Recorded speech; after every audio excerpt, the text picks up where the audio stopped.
All right, guys, we are live UFC 295 recap show on Sherdog.com. I am your host. My name is Keith Shillan. Joining me, as always, is the senior editor of Sherdog.com, the great Ben Duffy. Ben, how you doing today, Ben? I'm doing pretty well. We've got a hell of a lot to talk about tonight, don't we?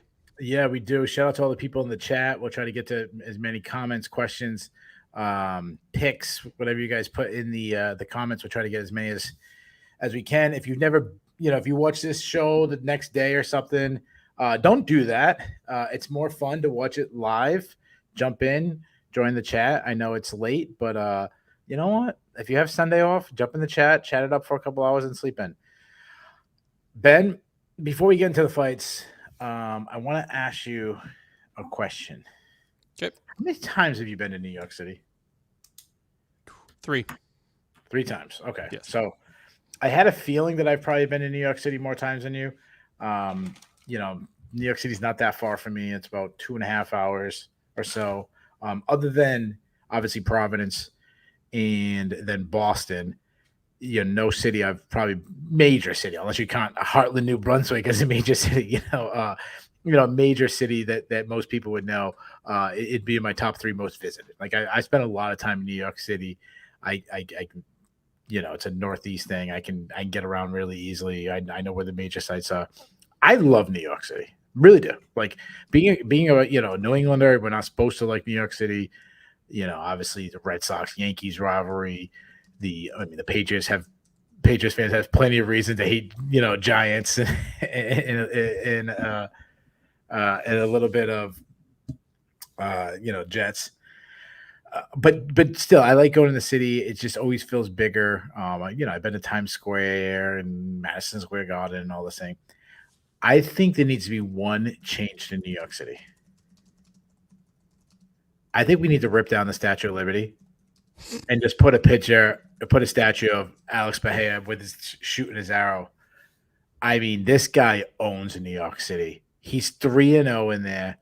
3 years in a row, he's been in New York City. Starching Sean Strickland, followed by wait. Was Sean Strickland the one that he start? Was it Sean Strickland that he starts 3 years ago in New York City, or was that somebody else? It was Mihailidis, Okay, I'm sorry. Adesanya, and Okay, I'm sorry. Yeah. So now, what's yeah.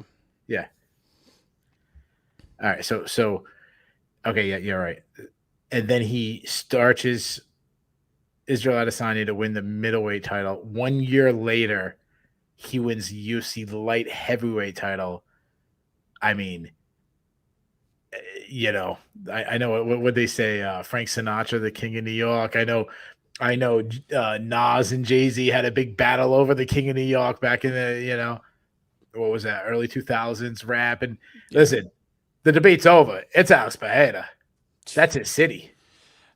Seriously, we can and probably will in a few minutes talk about the circumstances of the actual stoppage, but the record is going to show that this man owns that city. And again, we're going to talk about it, but it's not as though Pereira did anything wrong. He punched until they told him to stop punching. Yeah. Obviously, as you guys can see at the ticker on the bottom, the new light heavyweight champion of the world is Alex Pereira, who won a second round TKO. This was the newly crowned one.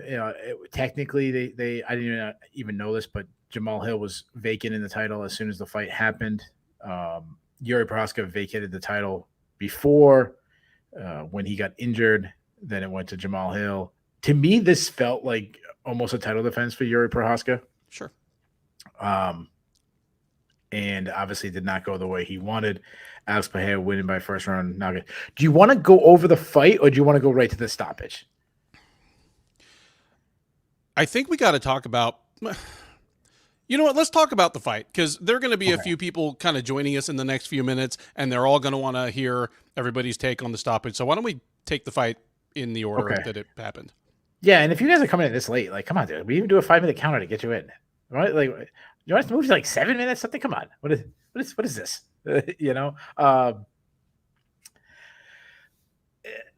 How did you score the first round?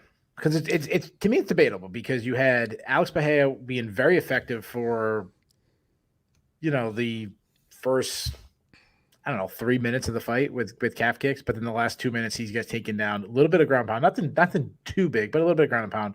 I saw kind of scorecards, people on Twitter saying it different ways. Like, how did you score the first round? I scored the first round for Alex Pereira. Yeah. I thought he was definitely doing more damage for the time that they were on the feet. And then Prochazka did get the takedown, but did very, very little effective ground and pound. Like, Yeah. so yeah, for me, it wasn't too hard. It was a Pereira round. Yeah, I had the same way. If he did a little bit more ground and pound, I probably, or if he had like maybe a deep submission attempt or something where it seemed like he might win the fight.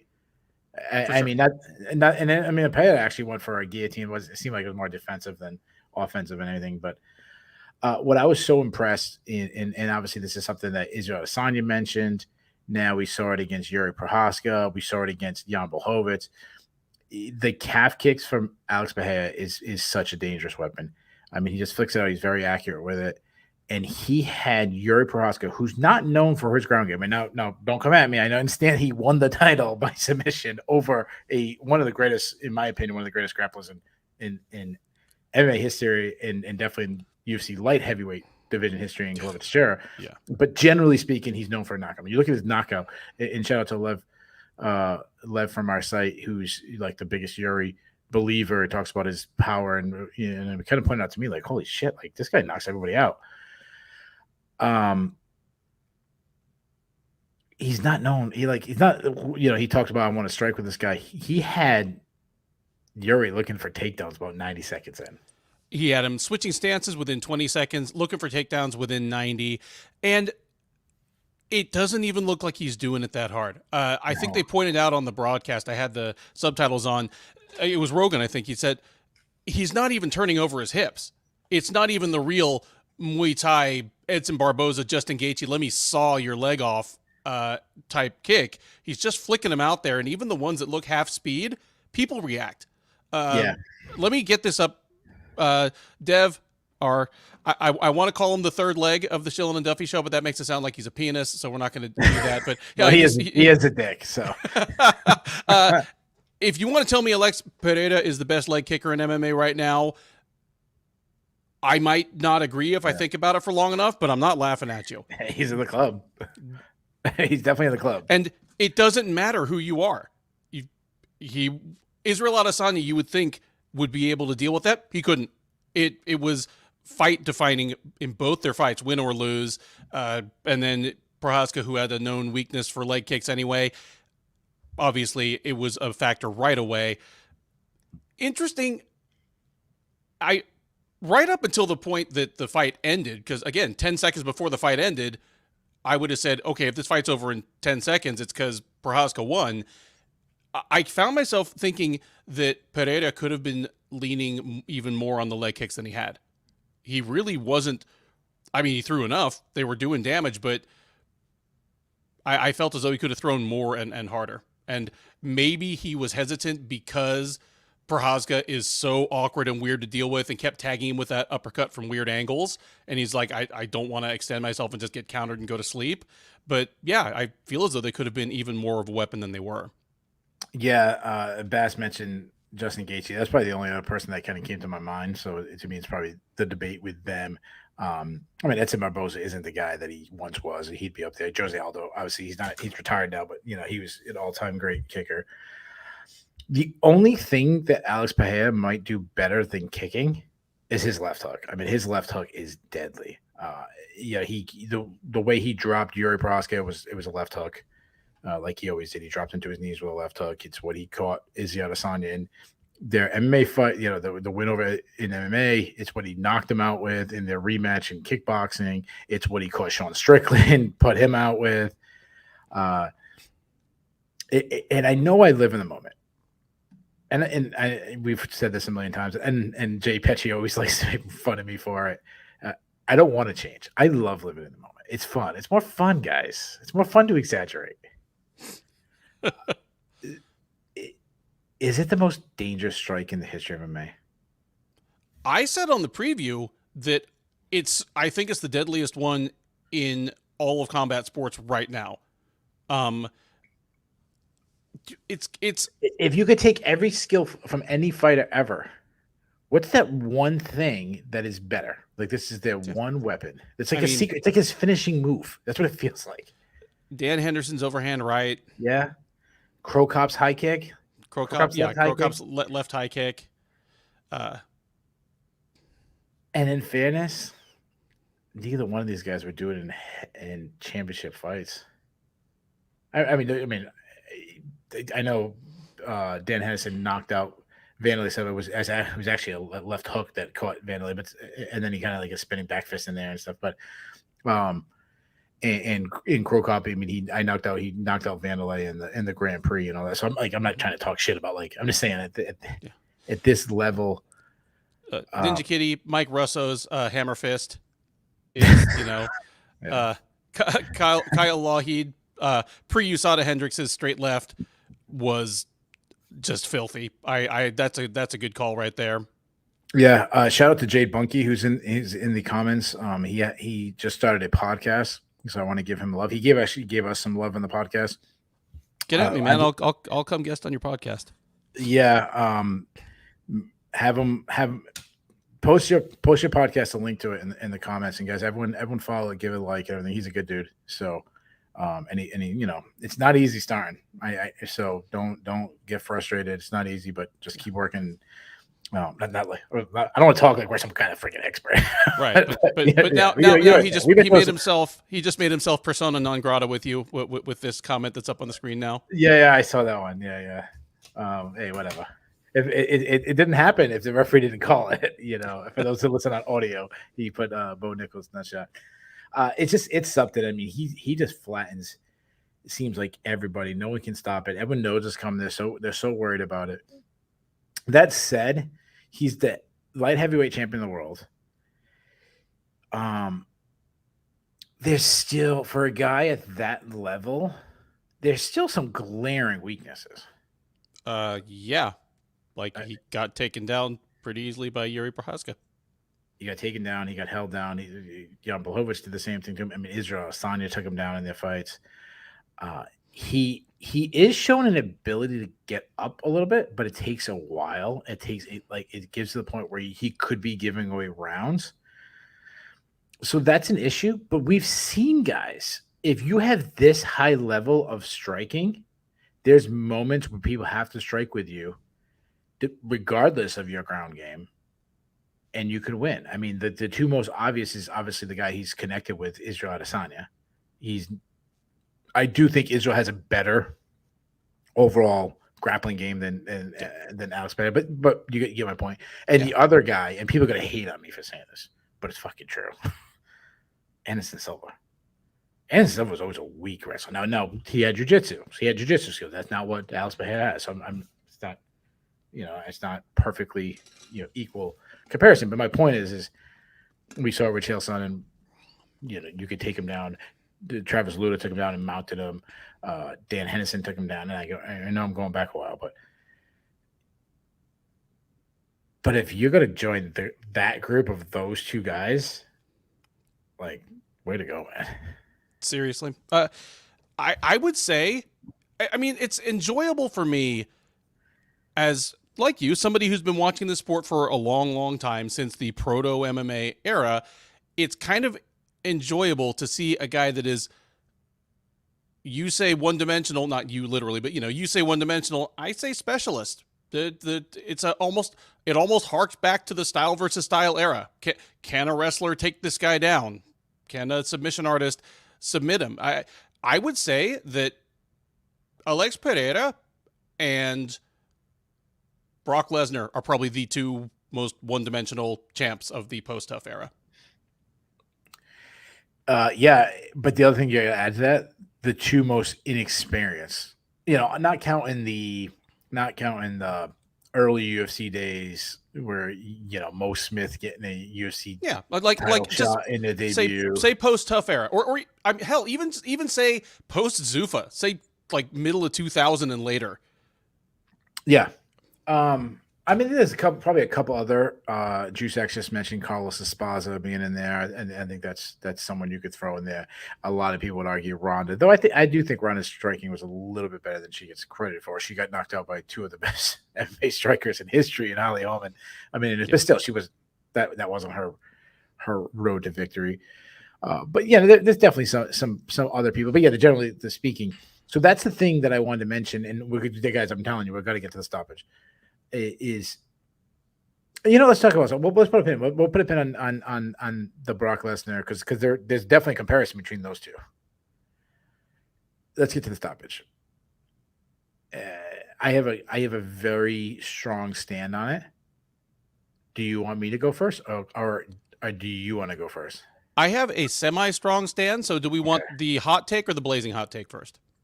I'll let you go first.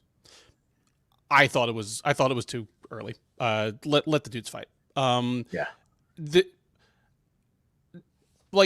Obviously it is a ref trying to make these snap decisions in real time with two big bodies moving very fast, and his number one priority, his number one commitment is to the safety of the fighters. So I'm not saying, get out your torches and pitchforks for Mark Goddard, but considering the stakes, let the dudes fight. Considering that it is someone, I consider the participants. It is someone in Prochazka who has been getting hurt and coming back to finish dudes for literally 7 or 8 years. Every time. I could have stood to see a couple more strikes, because what was going to happen in the next 5 seconds? In the next 5 seconds, either Pereira is going to staple his head to the canvas with 3 more elbows, or Prochazka is going to sit up, shrimp, wrap his arms around him, and they're probably back on their feet in a minute. And you know what? Pereira is almost as dinged up as Prochazka is. Yeah. So I'm going to go even further. I think it was a horrendous stoppage. I do think the stoppage should have came seconds later. I think Jiri was hurt, and it's a little bit of a wimp to say like, and I've said it before, and a million people say, we won't rather have him be early than late, and it's like, yeah, that's true, but they kind of know what they're signing up for. Who would rather be early than late? You don't think? No, not the fighters, but that's that's what the fans say, and that's the thing you're supposed to say, because you're supposed to care about fighter safety, and and it's like, if we really cared about fighter safety, can I tell you a real hot take? We would be John McCain and wouldn't want this fighting. Yeah, if we're being honest, because if we're being honest, these guys take an ungodly amount of damage to their brain for our entertainment. Yeah. So no, let's go a spade a spade. We're mitigating. We're talking about mitigating damage, not eliminating it. And if a fighter is going to take X amount of head trauma over the course of his career, we just quote unquote saved Jiri Prochazka from maybe the 3 most worth it strikes he might ever have taken. Yeah. And maybe he survives, because if you look at the fight earlier on the card, the shots that Voroshev, I apologize if I'm saying his name wrong, the shots that he ate, he was probably hurt worse than Jiri Prochazka was hurt. Now, Jiri Prochazka is as classy as come. He didn't complain about a stoppage. I think that's a little bit of that Bushido style in him, where it's like being honorable is more important than he's a guy who seems like he can bury his pride. You know what I mean? So I think that's a little bit of that going on. But this is for a title. You gotta let that go a little bit. Now again, this is Alex Pereira. This is one of the hardest hitters in the history of the sport, maybe the hardest one landing shots. It might have been one more punch, and we might not be having this debate. We might be going like, holy shit, did you see? I hope Jiri Prochazka is okay. Yeah. But that's what people are paying, the pay-per-view money for. Absolutely. This is why, remember, I don't think they do this anymore, but because DVDs not a thing. But remember when UFC DVDs used to come out and you go to like Blockbuster and it'd be like Ultimate Knockouts 8 and it'd just be a whole like DVD of just people getting knocked out. Oh yeah. Yeah, Like like just UFC Best Knockouts Volume 1, 2, 3, yeah, 6. Yeah. Pedro Hizzo knocking out Josh Barnett and Like all this. dude, that was one of the first UFC highlights that I was like, "Oh shit. I want to see more of this." Where he hits him and Josh Barnett flies halfway across the cage like a cartoon character. Yeah. Yeah. Yeah.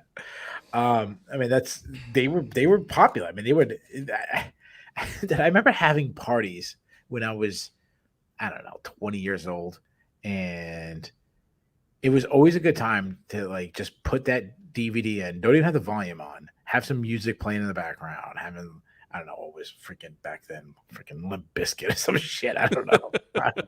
Some terrible band. I was, I'd have a party, we'd have like a keg or, doing the freaking 20-year-old college thing. Yeah. But in the background, I'd have ultimate knockouts going on. Because Sure.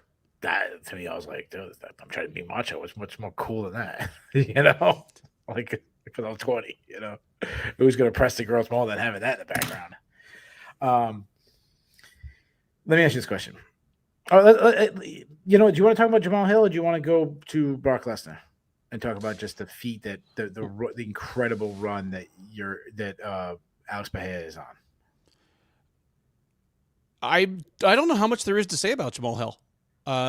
He deserves an immediate shot at whoever's the champ when he's ready to come back. Yeah. And I'll be interested to see if he can make 205. Those are my two observations. So I just want to talk about, let's talk about Pereira for a little bit, then we'll talk about what's next for him. Pereira, someone in the comments, and I apologize, I'll try to find the name, said this, and there is a lot of truth to what he's saying. I know after someone wins a title and you say stuff like this, you come off like a hater. I'm hoping that's not the spirit of what he's saying. But I'm sorry, I can't. I'm trying to find the guy's name. Oh, here it is. Anthium. And I'll post this comment. Anthium Tardif. I apologize if I said your name wrong. Saying, becoming the double champ in 10 fights is indicative of somewhat favorable matchmaking. 100% true. He hasn't faced a wrestler yet. He hasn't faced a dominant grappler. Having said that, he got this title shot by beating the guy that completely wrestle-fucked Izzy. Pereira versus Blachowicz. Yeah, in fairness, though, like, would Blachowicz be able to do that to Izzy if they were the same weight? I mean, he was. I mean, I understand he weighed in at 205, but it was different. I'm just saying, it's not like 205 has this secret stash of wrestlers that they were like shielding him away from. Yeah, that's what I was going to get to. Like, it's been the perfect storm for him because he comes into MMA and UFC, particularly when the guy he has a history with in Israel Adesanya, the guy that he has win, a guy he stylishly matched up with or somewhat well. I mean, if they're. He's 2-0 in kickboxing, though I really think it should be 1-1. I thought Izzy won the first one, but regardless, doesn't matter. Then, they're 1-1 in MMA. Like, that guy's the champion winning. That guy is lapping the competition, which opens a door for you to slide in. Because if there was other guys, if he didn't face Robert Whitaker, if he didn't face Jared Cannonier, he didn't face these guys or Marvin Vittori, and he didn't already beat the whole field, the guy with a couple wins in the UFC is not, walking right into a title shot. So he had that going for him. The weight classes he were in, it was an era where there really wasn't the dominant, strong wrestlers. He didn't walk into middleweight when Chael Sonnen was one of the top guys, when Chris Weidman was one of the top guys, when Dan Henderson was one of the top guys. Even though Dan Henderson would probably have been stupid enough to swing with him anyways, but you get my point. Yeah, he didn't move into light heavyweight when John Jones was around, and Randy Couture and Tito Ortiz, and insert other guys I'm not thinking of. You know what I mean? So I kind of think everything lined up perfect for him, but he still had to win those matches. He did. With no experience, really. It's incredible. It is incredible. It's possible to pick at the path to the title of I mean, aside from Leon Edwards, I think you can pick something out of almost anybody's path to the title. There are criticisms to be made, but again, he had to beat the guys put in front of him, and Yeah. he's done it. It is remarkable. Yeah, I think what you said is a lot true. I mean, other than Leon Edwards and a couple other guys, like, Max Holloway's run to the title. Like, there's some guys who had to go to the gauntlet, and the other guys are just right place, right time. Sean Strickland was right place, right time. Yeah. I mean, he was on a one fight winning streak when he fought the title? Mm-hmm. It was because Izzy already beat everybody. I mean, Skynet, Islam Makhachev beat one top 10 fighter before he got a title fight. Yeah, and he got a little bit of a rush because he was the next Khabib. Khabib kind of set the path for him. Yeah, which it is in its own way as intangible a thing as longtime rival with Israel Adesanya. It's not really, doesn't have much bearing on how good a fighter he is. It's just, it's part of the story. Yeah, but it's also not just in MMA, it's in everything in life.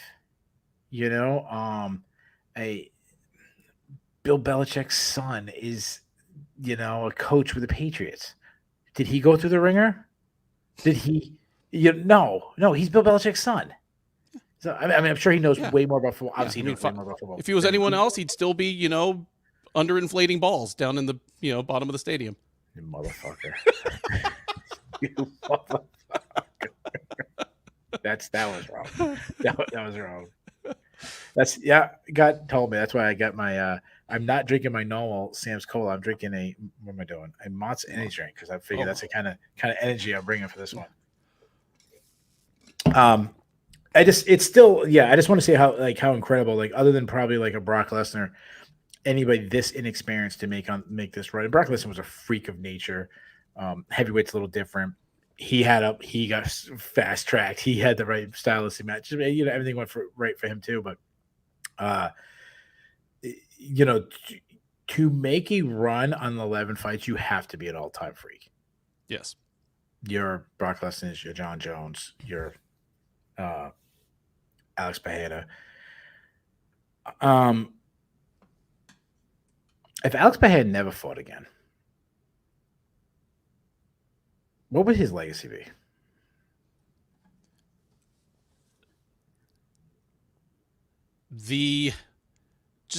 I don't even want to call him a flash in the pan, because that feels disrespectful.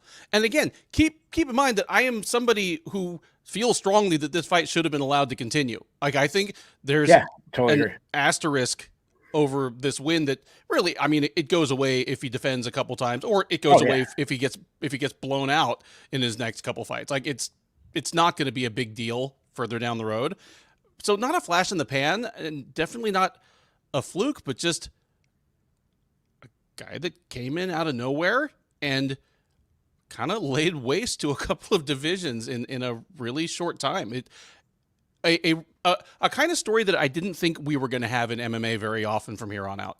Yeah. I've heard this thing that happens, it kind of started with Cejudo, when Cejudo won, multiple titles, and it was like, oh, his MMA success, his wrestling success, you start having this greatest in combat sports history kind of thing going on. And people have kind of defined that as you have to have success in multiple, different forms of combat, whether it be boxing, wrestling, jiu-jitsu, kickboxing, MMA. I don't like that. Like, I really don't. Like, but if that is your criteria, I mean, he's in that Mount Rushmore now. You got to start debating him and Cejudo.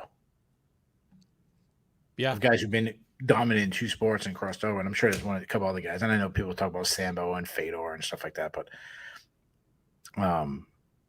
yeah, that's I think everything he's touched so far has turned to gold, and people said that it's proper, the right matchmaking. But when you think about the division right now, who's the dominant wrestler that's a threat to him? Well, see, that's the thing. Like, and I'm not calling anybody in the comments a hater, Like I No, think no. we have no. Like I like all you guys. I'd That's be what we talk about. happy. Yeah, Yeah. but having said that, like ask yourself, what do you really want? Is there a particular fighter out there that was a plausible matchup for this guy that you think he specifically slipped past, or did you want him to just keep fighting dudes until he lost to one of them? Yeah. I love this question. And you know how you know what my answer is going to be. If he never fought again, does he get in the UFC Hall of Fame? Yeah. Yeah. Yes. And I think what happens is, you know, I've said it, the UFC Hall of Fame is not like MLB Hall of Fame and NBA, all those. Even though I always believe that those are watered down too. They've become watered down because what happens, they keep lowering the bar. And I'm one of those purists. It's like if you even have to ask the question, they shouldn't be in. But the bar is even lower for UFC. I mean, it's basically like the WWE Hall of Fame. Like eventually everybody's getting it. Like you have moments of success, you get it. If he ends up the only 2-division champ not in the UFC, like you know what I mean? He's a 2-division champ. It's bad enough that 1-division champs stand out glaringly for not being in there. Like Jens Pulver is finally in, Frank Shamrock is not. But in the case of Shamrock in particular, it's because Dana White hates his guts. Alex Pereira is one of the fighters I can think of least likely to personally offend the people who make such decisions. Like, and that's what it would take to keep him out. Yeah, I mean, just let me read you, and I don't have them all off the top of my head, but I just want to read you the guys to kind of put in perspective the group that this guy's with. Daniel Cormier, Conor McGregor, BJ Penn, Randy Couture, Amanda Nunes, George St. Pierre, John Jones.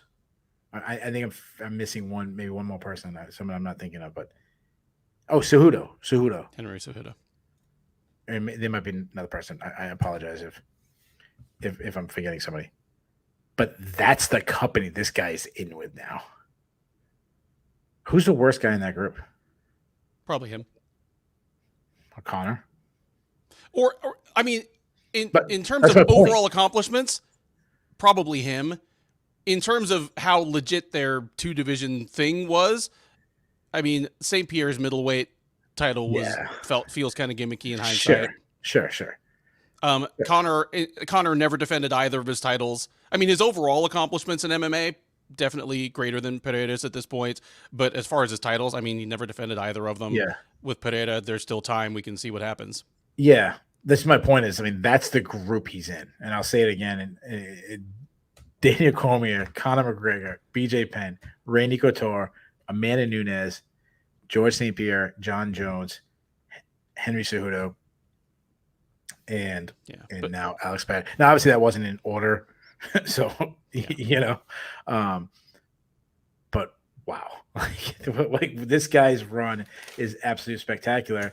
That said, and this would be a little bit more debate at heavyweight, because one thing we talked about was there's going to be questions about the legitimacy of, you know, the division with the champion, because there's, you know, other guys who have claims to the title. Like Jamal Hill has a claim to the title right now. Is he the best guy in the world? Are you convinced, like, this, you know, well, or I mean, he can be the best guy in the world. It could be like, you know, this guy's the real champ. Like, do you view him as the real champ? No question about, undisputed, or is Alex Pereira? Yeah, I don't think he's the best light heavyweight on the planet. I think Vadim Nemkov is, but okay. I don't think there's any asterisk to be handed to him in the UFC. Just mostly because, you know, Prochazka, obviously, he relinquished the title because of injury. Jamal Hill, the same. Neither of those guys ever defended the title. So it's not like there's some guy with 5 successful title defenses just waiting in the wings. It's not like it's not like it's John Jones who's out injured, and everyone's like, okay, he's just holding keeping the seat warm. Yeah. Like when Poirier won the title when Habib was out and stuff like that. Yeah. I agree. And the other guy who has the argument for it is Jamal Hill, but Jamal Hill, he won the title off of Glover Teixeira, who lost the title to Prochazka, and now he, Pereira just beat Prochazka. So, I definitely think of those two guys that we're just debating who has a better stake, claim for the title. I think the belt's on the right guy. So I'm viewing him as a champion. Yeah, same. And Well, just to those, and by those I mean Bob Chimpson, who are taking some issue with Pereira's resume and comparing him to people like Alexander Hernandez and Duho Choi. Just look at how many top 10 wins the guy has right now. It's ridiculous. Yeah, he got 11 pro fights, and like 8 of them are against top 10 fighters.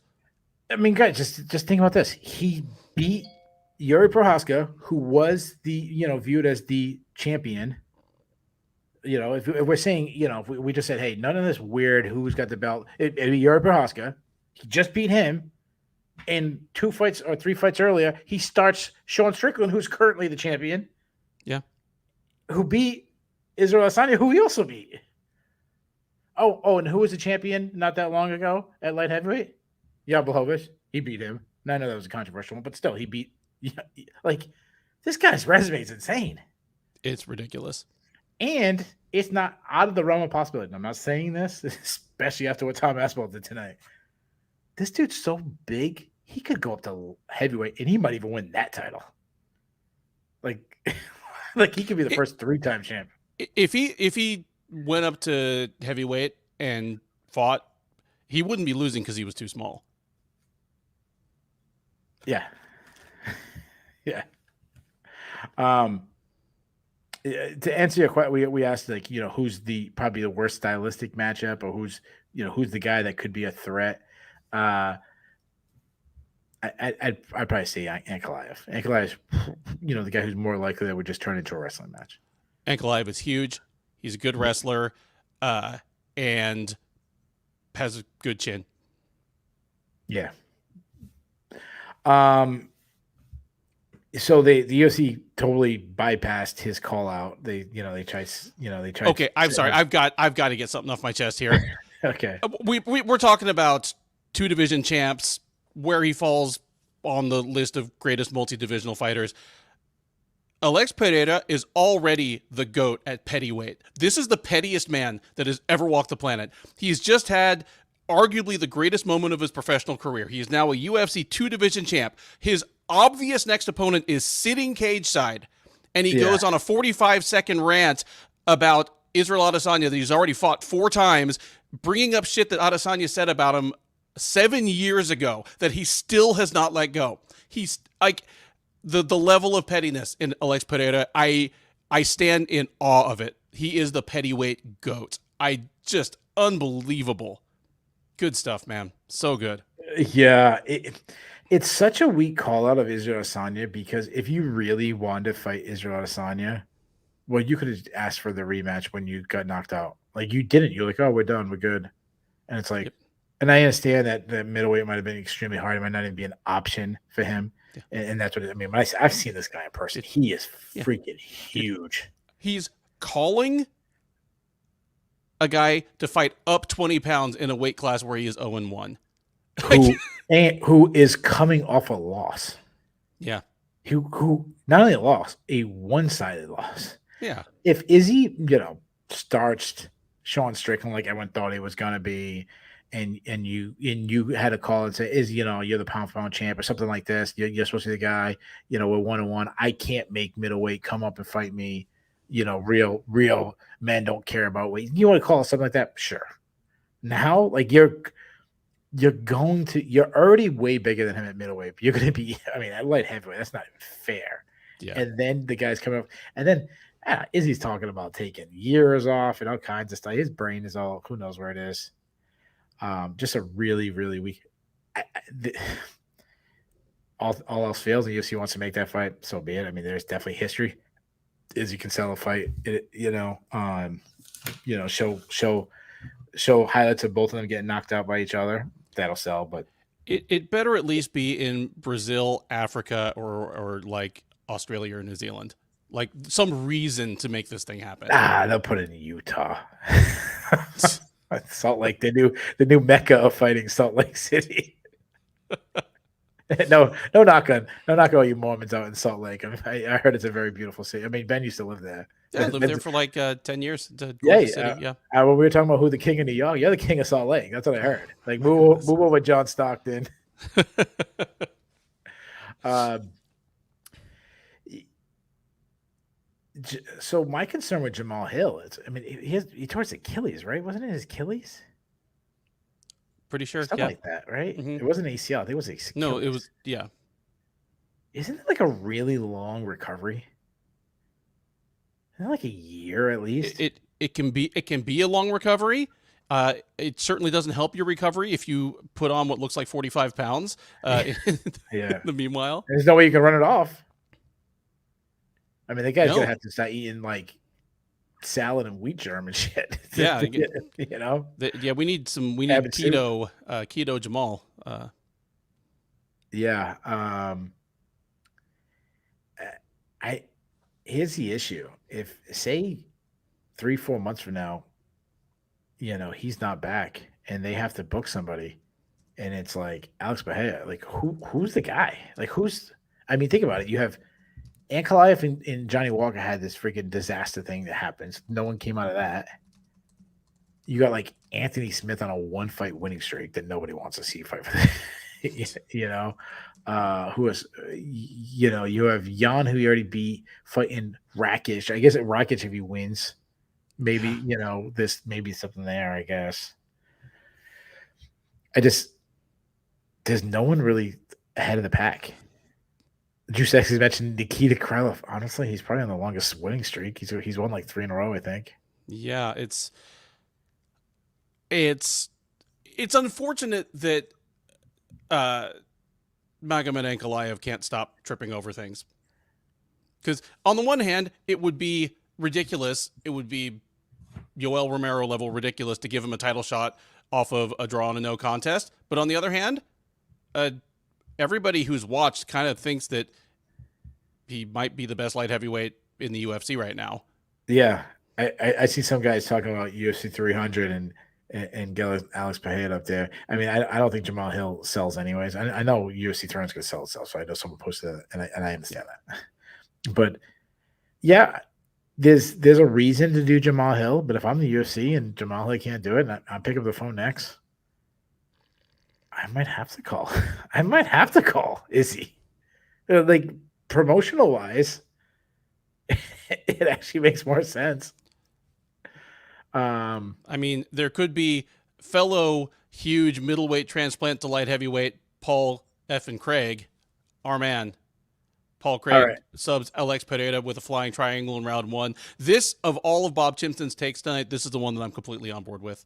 Okay. Yeah. Or Paul Craig does his best Ryan Hall impersonation. He does like a slow spinning hook kick, flops to his back, kind of rolls forward and like does an Imanari slide and heel hooks him. Yeah, something like that. Skynet says Apollo Costa coming for the 205 belt. Yeah, the problem is he was booked at 185 when he did it. Real quick, we've actually spent a lot of time on this main event. Yeah. And we have tons of more stuff to talk about. Prochazka. I don't know if it's too quick of a turnaround. I mean, if it was too quick for him to come back, get thrown right to the Wolves, that we won't get into that because we spent too much time. But you matching someone, who you matching with them? Honestly, if Rakic wins, that might be a nice title eliminator type fight. If they want to just forget about Ankalaev versus Johnny Walker and give him one of those guys, that works for me as well. Yeah, Walker was the guy I wrote down. I just said move on with Ankalaev, like whatever. Like that wasn't a fight that was selling itself too much, and just Yuri and Walker like a co-main event of a pay-per-view or even a fight night main event or something like that. Just styles, like how fun would that be? Oh, it would be wild. The other guy that Juice X threw out, Nikita Krylov, that's the other guy that I was looking at. But All right, let's move on. Heavyweight champion. We're probably going to spend a long time on this one too, even though the fight didn't last very long. Sergei Pavlovich took on Tom Aspinall. Tom Aspinall winning by first round knockout. It obviously wasn't out of the realm of possibility that Tom Aspinall would win by knockout. Like, no, of course not. Like, he's a heavyweight who moves fast, who's been starching a lot of guys. But odds wise, and I don't have the odds, I'm just guessing. Let's do it like that. Let's not go by that. Let's go by percentage. If you were giving the fight ends in like 1 minute with the first really good combination a guy lands, what would you say the percentage? Like, okay, you got to pick who did it. 60%, 80%. Which percentage would you put on this? Like 75-25. Like Aspinall does hit super hard, and he's visibly bigger than Pavlovich, but Pavlovich is the better boxer with the more proven power. Yeah, I'd say 75-25. Yeah. And Pavlovich almost did. He did ring him up with his first real good combination, and Aspinall was in all kinds of trouble. But nope, he lived to fight another 30 seconds. Yeah. I mean, Tom Aspinall, I mean, he's I think he's got some remarkability to him. Obviously, his fighting stands out. He's got a little bit of personality. Like, of the four guys, we talked about who has the biggest personality. He definitely had the biggest personality, and he tries having a little bit of Sean Strickland kind of joking, kind of charisma. Not to the craziest of Sean Strickland, but a little bit like I'm with Joko about things, and like he had a little bit of that going with him. But to me, I just sell like athleticism. I mean, speed. He's the perfect speed, power, technical, accurate. He's got a great ground game. I mean, he's super well rounded. That's what I'm selling if I'm the UFC. Because Michael Bisping thinks he's going to go down as the best heavyweight ever, and to that, I'm not going to say that. I mean, the guy just won the title tonight. Well, you know what? If he wins his next 3 fights, he's in the conversation For UFC, yeah. Not ever. I mean, I still put Fedor up there. But think of who he'd have to beat if he wins. Like, yeah. If he beats, say Stipe, John Jones, and rematch against Pavlovich, yeah.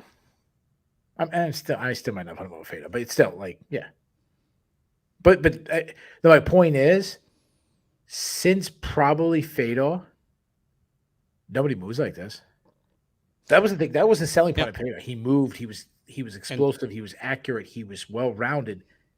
This is what Aspinall is, and like 25 pounds, like 30 pounds, maybe 30 pounds. Okay, 30 pounds heavier and bigger. You know, what is he like?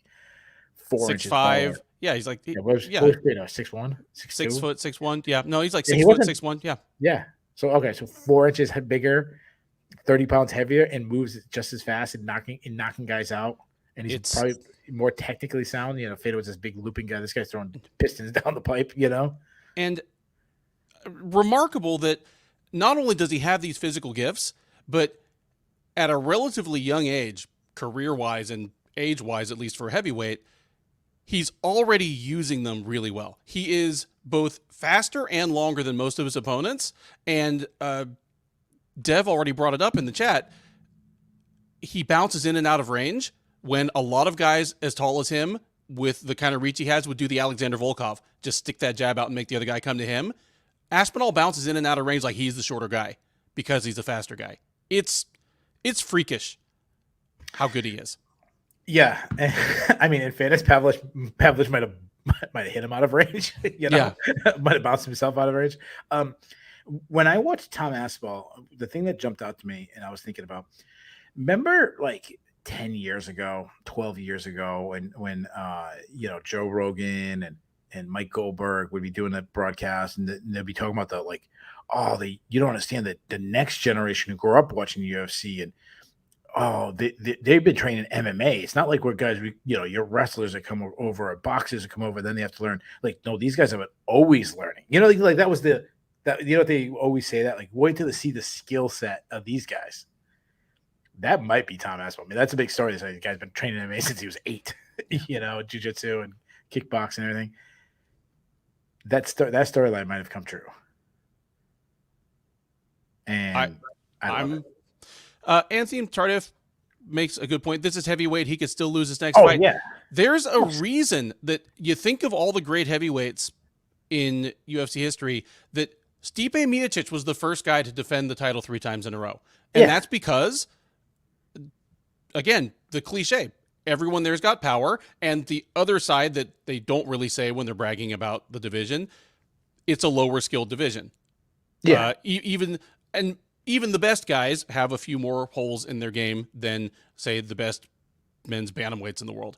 But yeah, no, he could lose his next fight. There are 7 or 8 guys in the UFC that could put him on skates with one punch and Oh yeah. finish it. I wouldn't favor them to, but you can't overestimate the amount of luck it takes to be a GOAT. I mean, we just finished talking about Alex Pereira. Was he given easy matchmaking? Maybe. Like, did he have to get lucky to a certain extent? Sure. It doesn't diminish the greatness. It just kind of colors it slightly. So yeah, he could lose his next fight. If he wins 3 more in a row, he is both lucky and legitimately great. Yeah, and it's boring to do a show if we go, well, yeah, well, he could lose his next fight, and Curtis Blades beats him, and then Curtis Blades is going to defend his title for the first time, and he's going to lose to Jonathan Almeida, and then Almeida's going to defend the belt, and he's going to lose to Sergei Pavlovich. Like, yeah, that's kind of boring to say. Yeah, like, yes, all these things are all possibilities. Yeah, absolutely. But we're not going to talk about those. We're going to talk about the guy we saw tonight. What I love most about Tom Aspinall is, I think I go back to that Curtis Blades fight where he tears up his knee 15 seconds. It's his big moment. He's in the main event. This is going to be his moment. He's going to beat Curtis Blades, or this is his big first test. And if he beats Curtis Blades and he does spectacular, he's the guy. Kind of what we saw tonight. Like, he was supposed to have that moment, and then he blows his knee out 10 seconds into the fight. To go from that guy to that moment to this moment in such a quick turnaround, I love that. Like, I love it. It's good stuff, man, and ended up kind of being the climax of the card in some ways. And it's funny because we don't see it in other sports. I mean, obviously, I'm sure someone's going to post, oh, what about this guy got hurt and he did. Yeah, it's true. And I know injuries aren't like it was. Guy tears his ACL in football, American football years ago. Career could be over. Yep, career could be over. Now the question is, will he be back this season? Yeah, the guy will be back in 9 months. But I just think about, guys, I think about Breece Hall of the Jets. I think it was an ACL or some kind of injury. And beginning of the season was, we got to work him back slowly. He doesn't, hasn't really broken his speed. I know Javonte Williams is another guy I could think of, and I'm sure there's a couple other guys. He was, come back from injury, they work him back slowly. That's not the case in MMA. They come. I mean, he's right. He might be the baddest dude on the planet Earth right now. I'm not saying he is. Before he comes at me, I'm not saying he is, but he might be. There's 7 billion people in the world. He might be the baddest guy of 7 billion people. Yeah. He's in the team photo. He's in the team photo. So let me ask you this question. You tell me. I want you to rank him right now. This is just pure fun. Fuck it. Who's the baddest dude on the planet? I'll give you 3 options. The 3 options are: option number 1 is a guy we just saw. He was former heavyweight champion, didn't lose his belt, just dropped Tyson Fury. I thought beat Tyson Fury. So Francis Ngannou. That's number 1.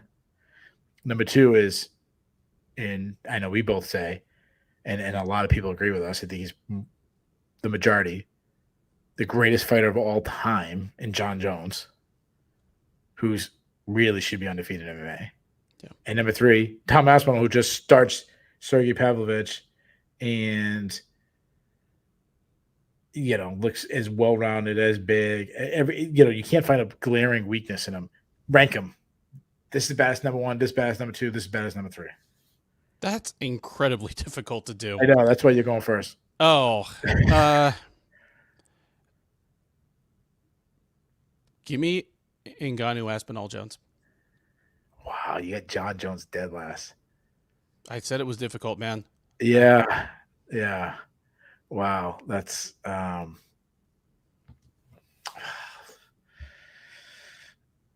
so you went Ngannou, Aspinall, Jones. Yep. Get your answers in the chat. We'll throw them up on the screen. I'll say this: no matter what order, and this is what I love. I wish fucking PFL didn't exist, and I wish boxing didn't exist. I'm sorry. I know it's good. Listen, I know it's good for Francis Ngannou to box. I know it was good. He got a huge payday. Like I know that's good. I know it, and I know fighters' rights and all that. That's I know. Yes, I get it. I don't want to talk about it's boring. Oh, but how great would it be if Francis Ngannou was still, breaking news, PFL contract actually was never signed, and he re-signs with the UFC. Like, how great would that be? And all of a sudden, oh, John Jones actually didn't tear his labrum or whatever it was actually a sprain, and he could fight, something crazy like that. They're hanging out with Aaron Rodgers and that friggin', Paul Acosta's, special stuff that he has. So there's no wrong answer in my opinion. Fuck it, I'm leaving it alone. I'm going with Aspinall. To me, he's well-rounded. He's as big as them. He's as fast as them. He's good on the ground. He showed the power in his hands. We've never really seen him get hurt. I'm gonna go with him number one.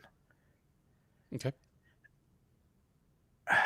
Which is crazy because it's hard to go against John Jones when I've never seen him lost. But I've seen some holes in John Jones. I feel like he's slowing down a little bit. But I mean, he just ran through Cyril Gane. I'm gonna go Jones too. I'm gonna go Ngannou 3, and I'll tell you why. Whatever. Like if Francis Ngannou could knock both these guys out in 10 seconds, if John Jones and Francis Ngannou got booked somehow, I think it'd be the biggest fight in UFC history since Habib and Conor. Okay. Like it'd probably be that big. Like, it wouldn't be that big, but be the number 2. My excitement level would be insane. I still don't know about Francis Ngannou wrestling.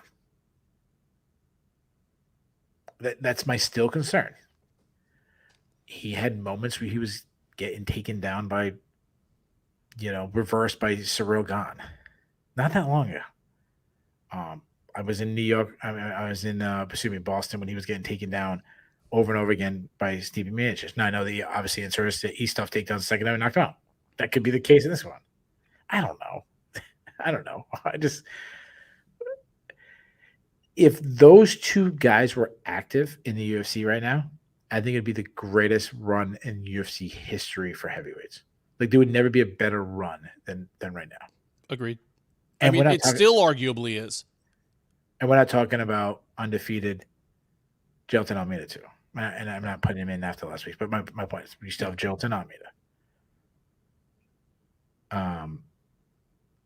Yeah. All right. Let's talk marketing for a second. Let's do this actually, Ben. Let's have a little fun. I will play media member.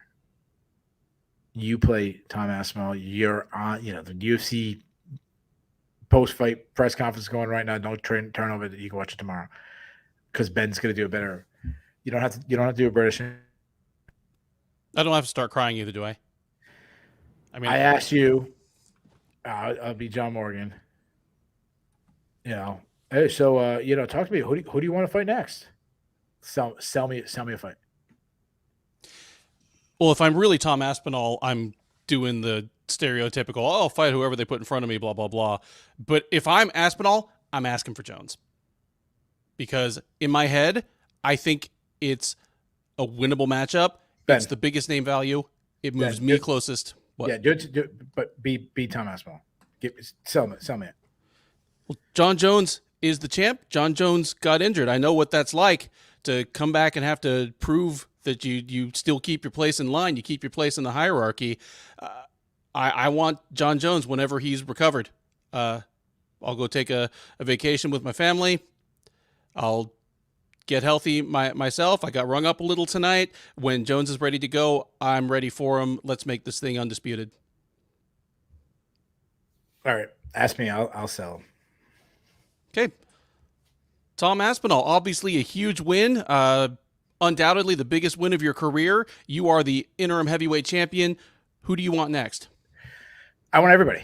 I want to take on everybody. I want to fight all the time. I don't want to fight anyone. First guy I want John Jones. This guy's supposed to be the best guy in the world. What, is he better than me? Can he hit harder than me? Is he bigger than me? Is he more well-rounded than me? No, he's not. He's been fighting nobody's. He's a blown-up light heavyweight, right? This guy's going to beat me.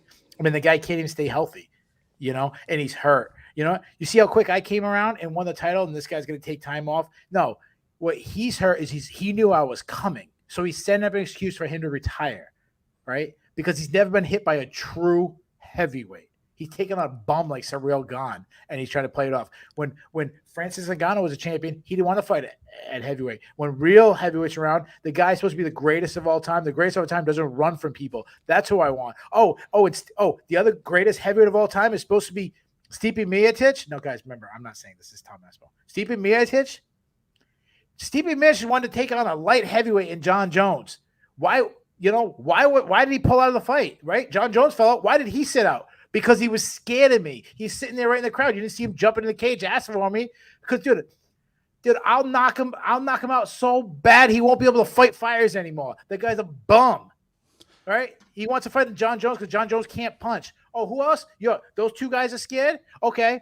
I didn't want to mention Jailton Almeida after that terrible performance he put on. Oh, this guy's undefeated. He's fighting nobody. Derek Lewis is a tomato can. Dude, I will smash that guy. He can't take me down. I will sub him in his own game. Oh, and I want another guy. I want Curtis Blades too, because that guy thinks he's got to win over me. Please, dude, bring that guy. Dude, I'll do that. I'll fight him just a warmer while I wait for John Jones.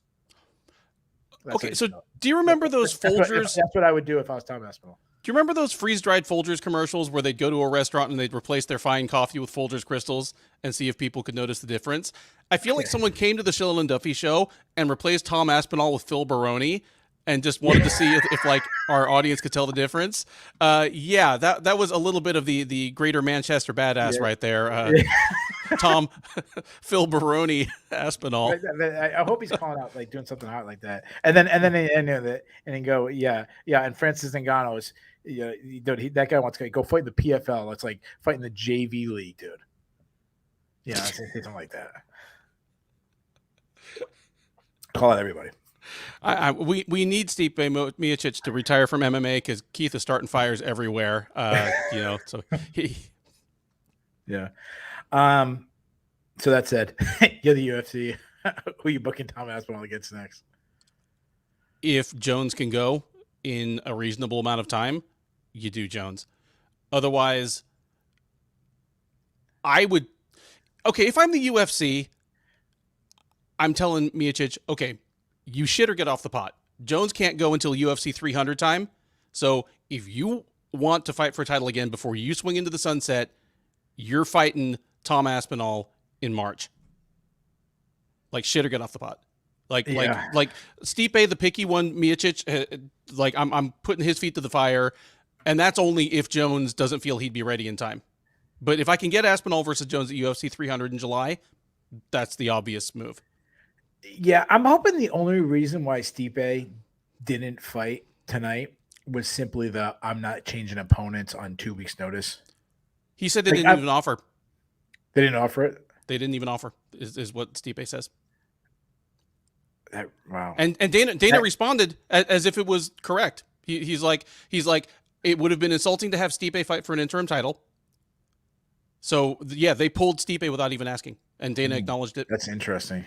That's really interesting because John Jones is going to be out for, he's supposed to be out for like 8 months or something like that. Detached pectoral. So yeah, at best, he might be ready by June, July. Okay. So now you're talking, maybe International Fight Week, best case scenario. John Jones is always hard to get in the kid. I mean, he was missing for like 3 years. Yep. And then he has all that other stuff. So I wouldn't count on it. I mean, they can get Stipe versus Aspinall UFC 300. That might be a headliner.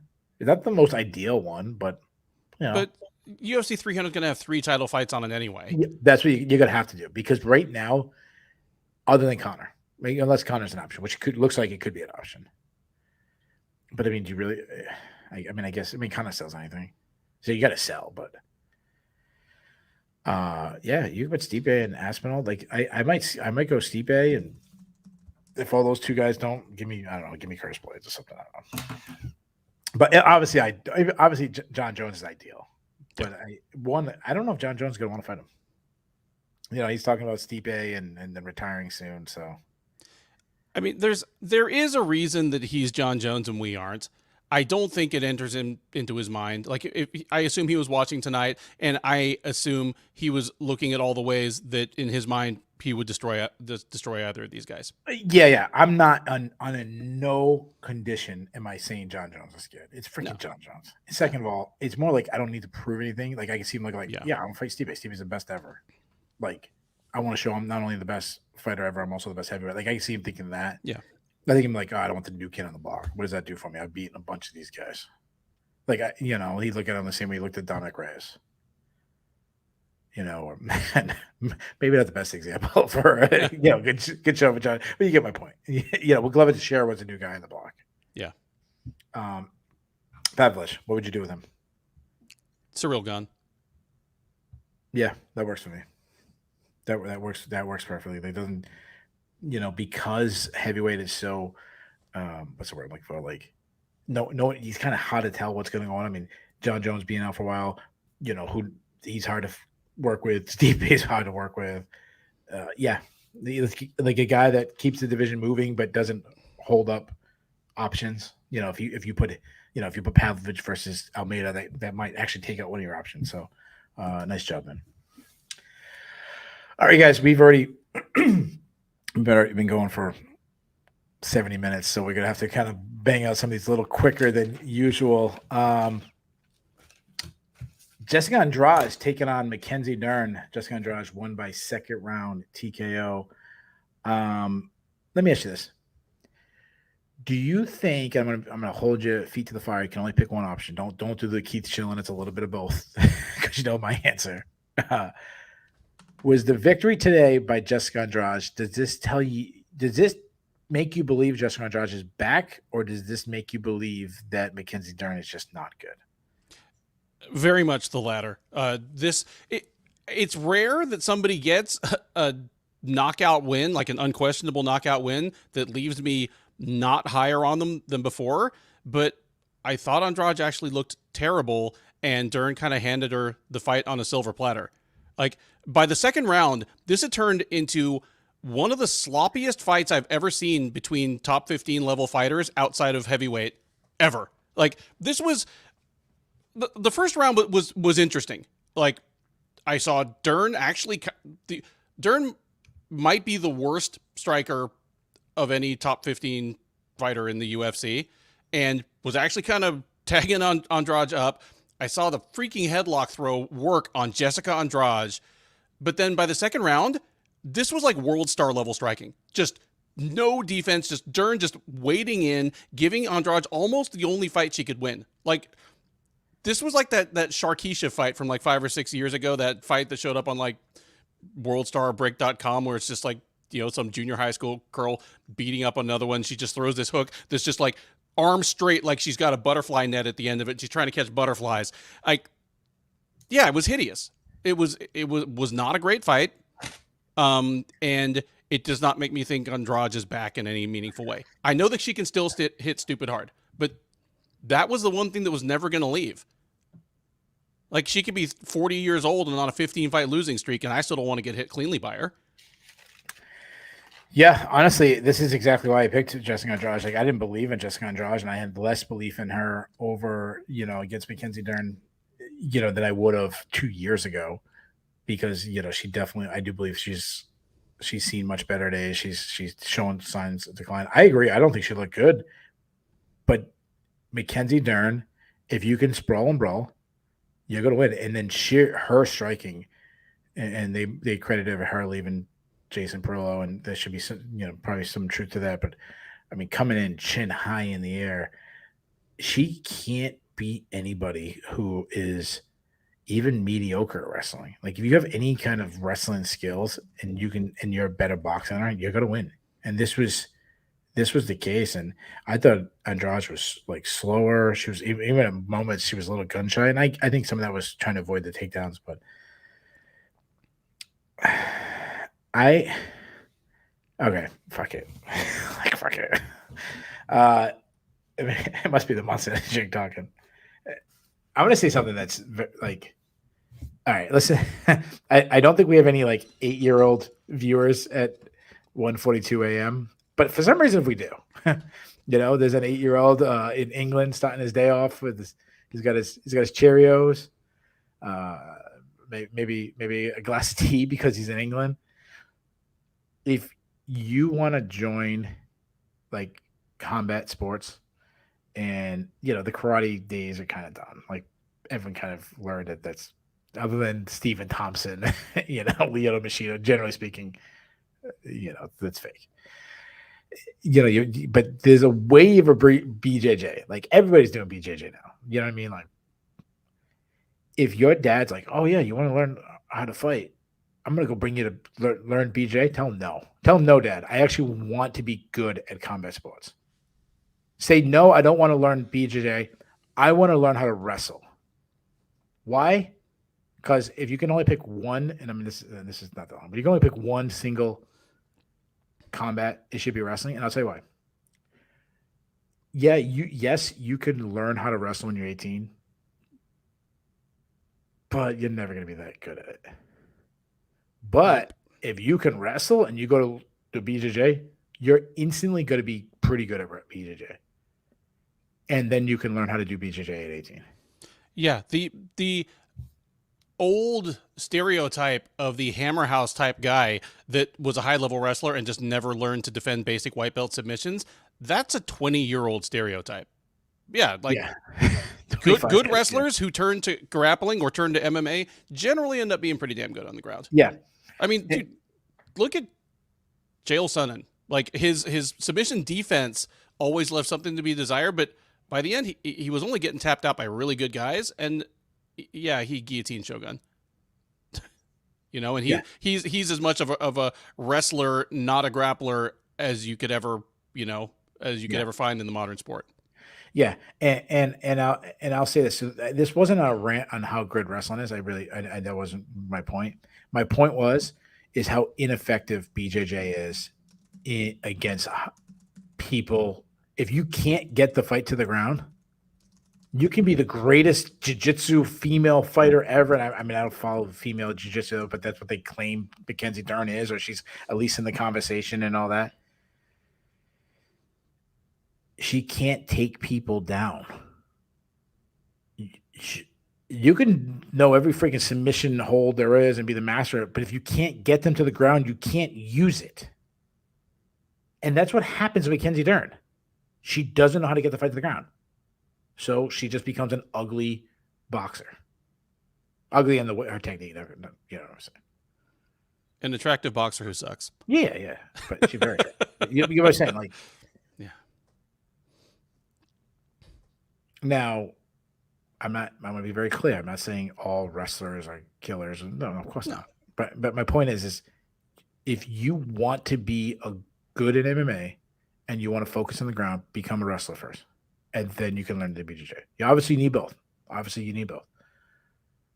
But, I mean, I'm seeing people in the chat like Kron Gracie didn't transfer over. The ones who have been effective in jiu-jitsu, they've had like Damian Maia was always very good takedowns. So you can tell he drills takedowns. But the go into jiu-jitsu school, sit on your butt, do the like slap hands, fist bump, and then start rolling is pointless. Because that's not how it starts in MMA. You don't start in the position you want to be in. Yeah. Like when was the last time? Like how many like great grappling moments has Mackenzie Dern had in the UFC? Like what's her best moment? I'd have to look at her. Look at her. I just the fact that nothing jumps out at you. No, she had something, but it was a really long time ago. Ronda Marcos. When Ronda Marcos took her down, remember? And we're like, "What are you doing, Ronda Marcos? Why would you take her down?" That was the dumbest thing ever. And then she got unbarred. She knee barred Hannah Cifers, but we're talking about Ronda Marcos and Hannah Cifers, both of whom are under 500 in the UFC. I think Miranda Cyphers might be around the 500 in her career. Period. Yeah, That's what I'm saying. Like, oh, she's 10-7. Okay, so that's not yeah. true. But I mean, I remember the first time I ever saw Dern fight in MMA was in LFA against Montana at the time. Montana at the time, I think she was Montana Stewart still. She might have been Montana De La Rosa, and got this unbelievable finish that, I mean, it looked like three attractive women playing Twister. Like, you couldn't even tell like what the technique was. But that was, I mean, they were both super raw, and at the time, Montana was an athlete that didn't do anything very well, and Dern was, again, one of the greatest female grapplers ever. That was it. That was an LFA. That was like, I think, her third fight. Yeah, at the UFC level, it just hasn't panned out. Okay. All right. I got to correct because usually our listeners can follow. I don't know why I trusted them. I mean, I don't know how to explain this. They're naming jiu-jitsu guys who've been effective in MMA. Yes, I understand that. But what do they have in common? They're naming Damian Maia. They're naming Jacare. I'll throw in Hikaru Arona if you want to go back. They're guys who had a good enough wrestling base to get the fight to the ground. Yep.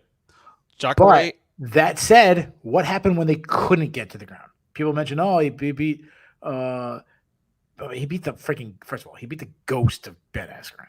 Like, David might be the ghost. I'm not saying he wouldn't be the prime, but he beat that was, come on, the guy, like, hip was falling off. The guy could barely walk. But anyways, what happened when he went against Tyron Woodley? It was miserable. You know what I'm saying? Yeah. What happened when they couldn't get the fight to the ground? Yeah. And of the three, Maia is the one that did not have the athleticism of a Jacare or the steroids of an Arona, and, just had to come up with his little bag of tricks. And, see Damian Maia, like, lateral dropping Chael Sonnen like he's been doing it his whole life. But yeah, they're the exceptions. All right, so let me read you the people that Mackenzie Dern has been able to submit in the UFC. She has 4 submissions in the UFC. These are the people. Amanda Bobby Cooper, who, by the way, she missed weight for that one. By 7 pounds. Yeah. Hannah Cyphers, Rhonda Marcos, and Nina Ansaroff. Okay, that's like, we need to just stop. We need to stop talking about Mackenzie Dern and how great her jiu-jitsu is. It's relevant. It doesn't matter. It doesn't matter how great her jiu-jitsu is. It doesn't matter. She can't get the fight the ground. It doesn't matter. Yeah, well, the answer is show me. Huh? The answer to somebody who wants to talk about how great Dern is as a grappler at this point, the answer is show me. Exactly. And this wasn't meant to be like a jiu-jitsu versus wrestling. I mean, the point is, the people who have become high-level championship caliber, with the jiu-jitsu being the base, where jiu-jitsu is their way to win, it just doesn't exist anymore. Like, the people like Charles Oliveira, he was winning because he was a great kickboxer too. Yeah, he can get submissions, obviously. Yeah, you get my point. All right, I think we spent enough time. Let's matchmake for a second. Jessica Andrade. Oh, this is real easy for me. I'm matching him with Godinez and Ricci. Okay. Like, and you think, well, this fight that was in the middle of the prelims versus the fight third from the top? Yeah, because, again, Andrade won, but she didn't earn, she didn't do anything to make me think she belongs in the title picture. So if she's not in the title picture, then it's more about what the other fighter deserves. Godinez has now won, 4 or 5 in a row? She needs a name. She needs a fighter that will propel her into contention. And if Dern could throw Andrade to the ground with a headlock throw, I think Godinez beats her, and I think Godinez beats her bad. And then Dern versus Ricci, yeah, sure. They both just lost fights. Ricci looked pretty good in defeat. Dern looked Derny in defeat. Yeah, I agree. I'm gonna give Godinez a big step up in competition, but I'm actually giving her Dern. I think that's a perfect style. I think she smashes Mackenzie Dern.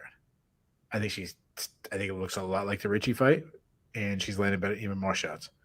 I went a different route with Andrade. I kind of came up with 2 names. Andrade has never fought Carlos Esparza, which is really surprising, being they've both been in the division for a long time. I know Carlos Esparza just had a kid, and there's a lot going on with her. I don't know if she'd be back anytime soon. But so if that's not the case, give her like Marina Rodriguez. Yeah. And then we'll find out. I kind of I try to like sound like one of these betting sharps. I'm fading Jessica Andrade in the next fight. Not against Carlos Spaz, because actually that's a good stylistic matchup for her, but you get my point. Yeah. One of the fights that I thought was going to be a hell of a fight, and it was a hell of a fight for the 1 minute it lasted. But Matt Favola took on Benoit Saint Denis. I'm sorry, my French isn't the best. I tried to pronounce it as well as I could. Saint Denis won by first round TKO. I mean, it was really fun while it lasted. Beautiful, incredible high kick. The guy's an explosive guy. Great timing. Right on the when Favola was trying to break away to kind of create space. Spectacular knockout. I mean, how legit is this guy, Saint Denis? I mean, he's on a nice winning streak. It's obviously a loaded division. Just took out a really good guy, Matt Favola. Like, how far do you think this guy can go? Well, I think he is going to get. He's calling for like a ranked opponent next. I'm in favor of giving him one. In fact, we're going to talk about it. I'm pushing him pretty far up the damn ladder. And so he's already arguably a top 10 guy on talent. If he wins his next fight, he's a top 10 guy flat out, period.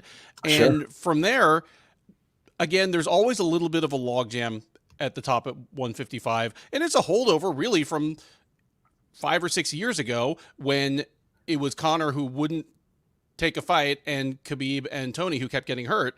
Like, I feel as though that created a logjam that is even still now just working itself out. But he might be 2 wins away from at least being on the backup list for a title shot. Wow. He is smoking. He's good fighters. Right. Yeah. I mean, what obviously the high kick. I mean, I had a friend tweeting me right then, like, or Facebook posting like, "Oh, see that knockout," and tagging me and everything. Yeah, that's not even what stands out to me. That sweep he hit on Favola when he got taken down, that was slick.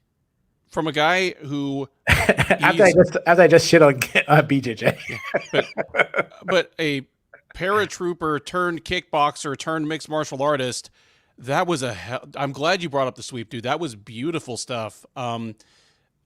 Against a guy in Favola he's no dummy on the ground. Yeah, good stuff. And because of that, it makes me think that Saint Denis wouldn't be completely smoked by a good ground fighter like some of the people that he's about to start running into. No, yeah, I mean the guy like he almost hit that guillotine too. He jumped on a guillotine and Favola was able to pull his head out, but he looked like when he first jumped on, I thought he had it. Mm-hmm. Yeah, it doesn't help that Favola's face is kind of red to start with. You're like, oh shit, that's deep. No, that's just Favola. Yeah, yeah, that's just Favola. I am going high. The problem is like what you said. The division is so, I mean, it's as loaded as it comes. He got a little silly when he called for fights with Justin Gaethje for the BMF and called for Dustin Poirier. Like, Poirier's at the point in his career he's only fighting big names. I mean, he said it. He's not going to be, at least not this point of his career. Maybe 2 years from now he'll take on the the guys coming up. But Poirier's only fighting big names. Yeah. I mean, Gaethje just won the BMF. I mean, he could be fighting for the title. I actually went with someone in the comments. Actually picked the fight I was going with, and this is more of just kind of the guys that line up with them. I'm doing Dan Hooker and Bobby Green winner. I am fine with that. I like that suggestion. I also would be fine with giving him someone like Mateusz Gamrot. That is definitely a top 10 guy, but he's lost recently enough that he's not in the immediate title picture. And that's dude, honestly, and you're gonna laugh at me, but Arman Sarukian and Beneil Dariush are about to fight. If Dariush loses, I would even go there. Yeah, that's 2 losses in a row for him. Exactly. Like Sarukian, I wouldn't do that to Sarukian. He's too young. There's a little more upside there, but Dariush is going towards the end of his career. If he doesn't beat Sarukian, he probably never fights for a title. Dude, I'm just thinking about the names we're throwing out there. Arman Sarukian, Beneil Dariush, Mateusz Gamrot, Saint Denis. What a division this is. It's considering the relative depth of the two divisions, it's a junior version of the kind of conversation we just had about Alex Pereira an hour ago. Like, people don't normally drop into lightweight out of nowhere and do this. Yeah, and you think about, I mean, the where he went from his UFC debut, one of the worst beatdowns in history, to where he is right now, where we're saying, hey, put him against Gamera, and I'm wondering who's going to be the betting favorite in a pretty short time. What was it, like 2 years ago? Yeah. Year when he gets smashed by Eliseo Zaleski dos Santos on who a guy who was kind of well, on the decline himself. it might have been closer to 3 years ago because it was over in Abu Dhabi. Okay, But maybe yeah, crazy. but yeah, it was. We were doing the preview show then. Yeah, we did the preview show. But yeah, and I picked him to win. And that was one thing. It was one of my worst picks ever. I was calling a big upset in that one. hey, I almost feel like though, like my analysis of him, then I'm like, you know, I picked him to win that fight and he got absolutely destroyed. But I feel like, you know what? It looked terrible then, but it's not the worst pick now. You know? Weight classes exist for a reason, and short notice debuts are not the best indicator of how good a fighter somebody is. Benoit Santini and Tabitha Ricci can both attest to that. Yeah. And you know what? One thing before we move on, I got to mention, yeah. So I don't want to brag by, saying, I almost pulled that upset. I picked against him. I actually picked Favola to win this one, so I need to shut up. That said, this is the only fight I got wrong on the entire card. Damn it, Matt Favola. I almost went undefeated. I didn't get the draw, but I went, what was it? 12, or you went 11, 12, 11, 1. Yeah. 11, 1. Damn you, Matt Favola. And the whole Sarah Longo team screwed me on that one because the other guy was Sarah Longo too, the one in the draw. Before that, Pat Sabatini took on Diego Lopes. It's Diego Lopez, but it's spelled like Lopes because it's Portuguese. Because it's Portuguese. Okay. Yeah. It's funny because I work in a very Cape Verdean community, and that would be Lopes, and they speak Portuguese, but okay. Diego Lopez. Wow. This to me, this was like a coming out party for Diego Lopez. I mean, 23 wins, 21 by stoppage. This dude is fun. He is a lot of fun. There's a little side of, okay, Pat Sabatini's got a chin problem in the mix here, but you still got to touch that chin and it hit hard enough. Yeah. And Lopez, no question. Again, he's young to have as many fights as he does. It's a weird mix of journeyman type schedule with like the prospect feel and upside, but I'm excited. He's an exciting addition to the 145-pound division. He's a huge guy. He's a guy that looks like he could end up at 155, sooner than later. I think he'd be fine there as well. He's not going to be undersized at 155. Yeah, good stuff. And the scary thing is, he's equally dangerous on the ground. The dude's legit. I mean, when he went against Movsar Evloev and gave him everything he needed on like days' notice, that's when I was kind of sold on him. And then, you always worried about that fall off. Like, oh, he had this one great showing, but we've seen it before. A guy returns and like, oh, he actually wasn't that good. He just had a good showing. Beat Gavin Tucker. Tucker was like, well, it's kind of like a little overrated. Kind of never really panned out. Sabatini, still could be, like you mentioned, to be questions marks about his chin and everything like that, but they catch the guy. Things that jump at me. You mentioned he's got 29 fights. He almost has. Think about this. We talk about him as a prospect and up and comer. He almost has 3 times as many fights as the guy who won the title tonight. Yeah. like 3 times. But he's only 28. I mean, I think the dude's legit. You mentioned he's big. He's powerful. He's fast. He's explosive. He's well rounded. I mean, Sabatini and I had to correct somebody on the media who I don't know why, but they were interviewing Lopez and they mentioned that Sabatini was a Division I All-American, and I go, he wrestled Division I. Yeah. Different. Hey, riders, it's in the Patriot League along with Hofstra and Bucknell and stuff. That's right the part of the country I grew up. Like I followed guys that came up wrestling in those schools, but No, this was Yeah, they not. had they had that kid Laird last year. I think he was an All-American in the upper weight class, like 8 or something. Like, but they're not banging out too many All-Americans there, right? But what? Still, wrestling Division One still gonna win. Yeah. It'd be like me just sprinkling in 17 as like, oh yeah, former UFC champ. Like, whoa, just don't throw that in there. But whatever, people misspeak. I get it. Yeah. I mean, what I love though is 17. He goes in for takedown, and this guy whizzer kicks him. Like he hits him, he throws him with a whizzer. Like that was nice. He was one of the guys where we didn't originally say like, hey, let's match make, but I want to match make this guy. So, like, how high you're matching this guy? Oh man. I see no reason to waste time. Let's get him in against either an established name or a fellow up and comer. I like the winner of Lucas Almeida versus Andre Fili in a couple weeks.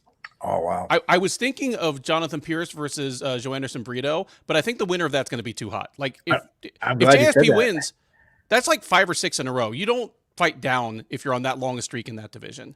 The problem is I don't know if it's fighting down because that's my exact pick. Well, I'll tell you why. He might be on a longer streak, but it also matters how you win and like where you win. Like he's still winning prelims or he's winning main cards or fight nights. This guy won a pay-per-view main card. Just carries more weight. Yeah. You get a little faster track that way. So that's what I would do. Okay. And that was more of just love. The division is so loaded. You're gonna have to weed some guys out. So that's what I would do. I mean, Dev's going with Dan Ige. He's throwing way up there. So yeah. Before that, Steve Erceg took on Alessandro Costa. Just give me your thoughts about this fight. My thought is that Steve Erceg looks like freeze-dried Aaron Rodgers. I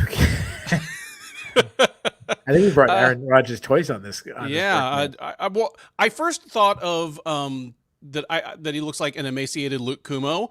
I was trying to keep it MMA, but sure. John, who's on the scene and was face to face with Erceg tonight, was like, "Hey, yeah, it's more like a really dehydrated Aaron Rodgers." I'm like, "Okay, I bow to your authority." I mean, John Brannigan from outside? John Brannigan from Sherdog. Yeah, I'm impressed that he knows who an Englishman known who Aaron Rodgers is. Well, he is at Sherdog. He has to put up with a lot of like American sports bullshit. But you know what? For the most part, like people like Sean Sheehan always likes to pretend like, oh, I don't follow any American sports. I don't know who Tom Brady is. So okay, sure you don't. But a lot of Europeans least follow like the highest level of the sport. Like they might know like Tom Brady, Aaron Rodgers, Patrick Mahomes. I don't know, maybe Tyreek Hill, maybe I don't know, maybe I know he's retired, but like a JJ Watt or something like that. We Americans, we don't even do that for soccer. No. I know 2 soccer players, Ronaldo and Messi, and that's it. And I don't know what teams they play for. I think for the longest time I had Ronaldo's name wrong. But I was calling like something different. Yeah, I mean, I know just the basics about them. As far as this fight, Erceg, he went from the short notice opponent to the guy taking on the short notice opponent. Having said that, Alessandro Costa is a dangerous guy, and Erceg continues to look great. And I realize now that I may have been underestimating him even as I picked him handily to win this fight. He's more athletic than he looks. Like you look at him and you just expect you're getting a unathletic overachiever. You're getting Darren Elkins type, but it's more like Kenny Florian, where he looks like kind of skinny and nerdy, but he's actually kind of fast and coordinated. Yeah, that's a good pair, and he's kind of nerdy. Like he looks like he can't fight too. Like that's a good that's a really good comparison. Always good when we get the Kenny Florian on the broadcast. Yeah. I agree with that. I'll say some things like he flows really well. My one concern, and it happened in this fight, is the major issue is he keeps his chin high in the air. He stands up very tall. I mean, he's a tall guy for the weight class. He stands up tall. Costa had moments in this fight simply by turning into a brawl, and he won the second round, hurt him. the one thing I like about Urseg is his intelligence. He went right to his wrestling. The third round, he just closed the distance, knew he was the bigger guy. He was muscling Costa. And Costa, to me, the opposite. He has the raw tools. He just didn't have the fight IQ. I mean, in the third round, he backed right to the cage and let Ursay close the distance. And I thought DC was great on this commentary when he was just saying, like, he's giving the round away by just playing this game and letting Ursay, like, battling in the clinch and just getting controlled. Because I had a 1-1.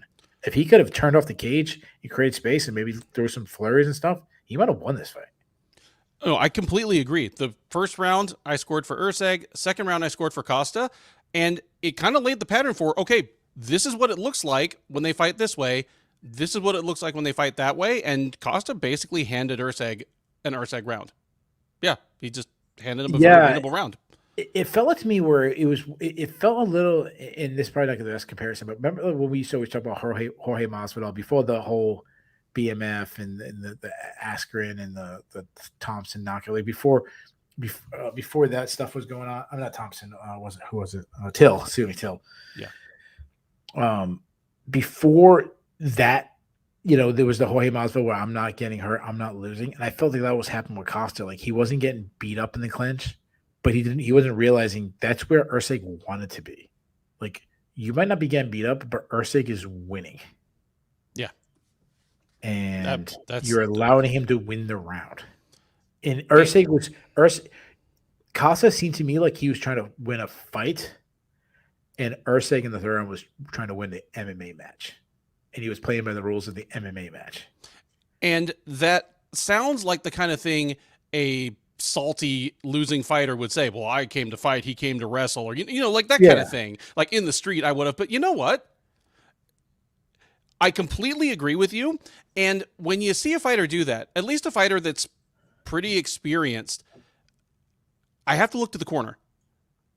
That person needs cornermen to tell him, you lost that round. You need to do this, this, and this. Like, I don't care like what you think happened. Understand that to the people that mattered, you lost that round. Yeah, Alessandro Costa would have been perfect if he had Saif Saud as his cornerman. Because Saif Saud would have been going crazy off. Get off the cage, circle out. He would have been screaming like ballistic. The entire arena would have heard it. Yeah. And he wasn't getting that. They were like satisfied, like, "Oh yeah, you're in the clinch." I mean, they might have been saying stuff, and he's Brazilian, right? Costa? Yeah. So they might have been saying something Portuguese, but still, my point is, it didn't. There was no urgency, and that's frustrating. Before that, one of the most anticipated fights, the fight that I said this should be on the main card. Pretty good fight. Lupe Godinez took on Tabitha Ricci. Lupe Godinez winning by split decision, which was a little surprising. I've seen a lot of people saying how good Lupe Godinez fought and won. I kind of disagree, and tell me, it's her biggest win. It's her best, probably not her best name in the sense, like Cynthia Calvillo is a bigger name than because it was a one time Calvillo was kind of pumped up, but it's best like quality win. Like this is a good win for her. That said, while she's going to move up the rankings, and I definitely think she's a tough stylistic matchup for a lot of people, I feel like we've seen her do it before. She loses fights to people she shouldn't have.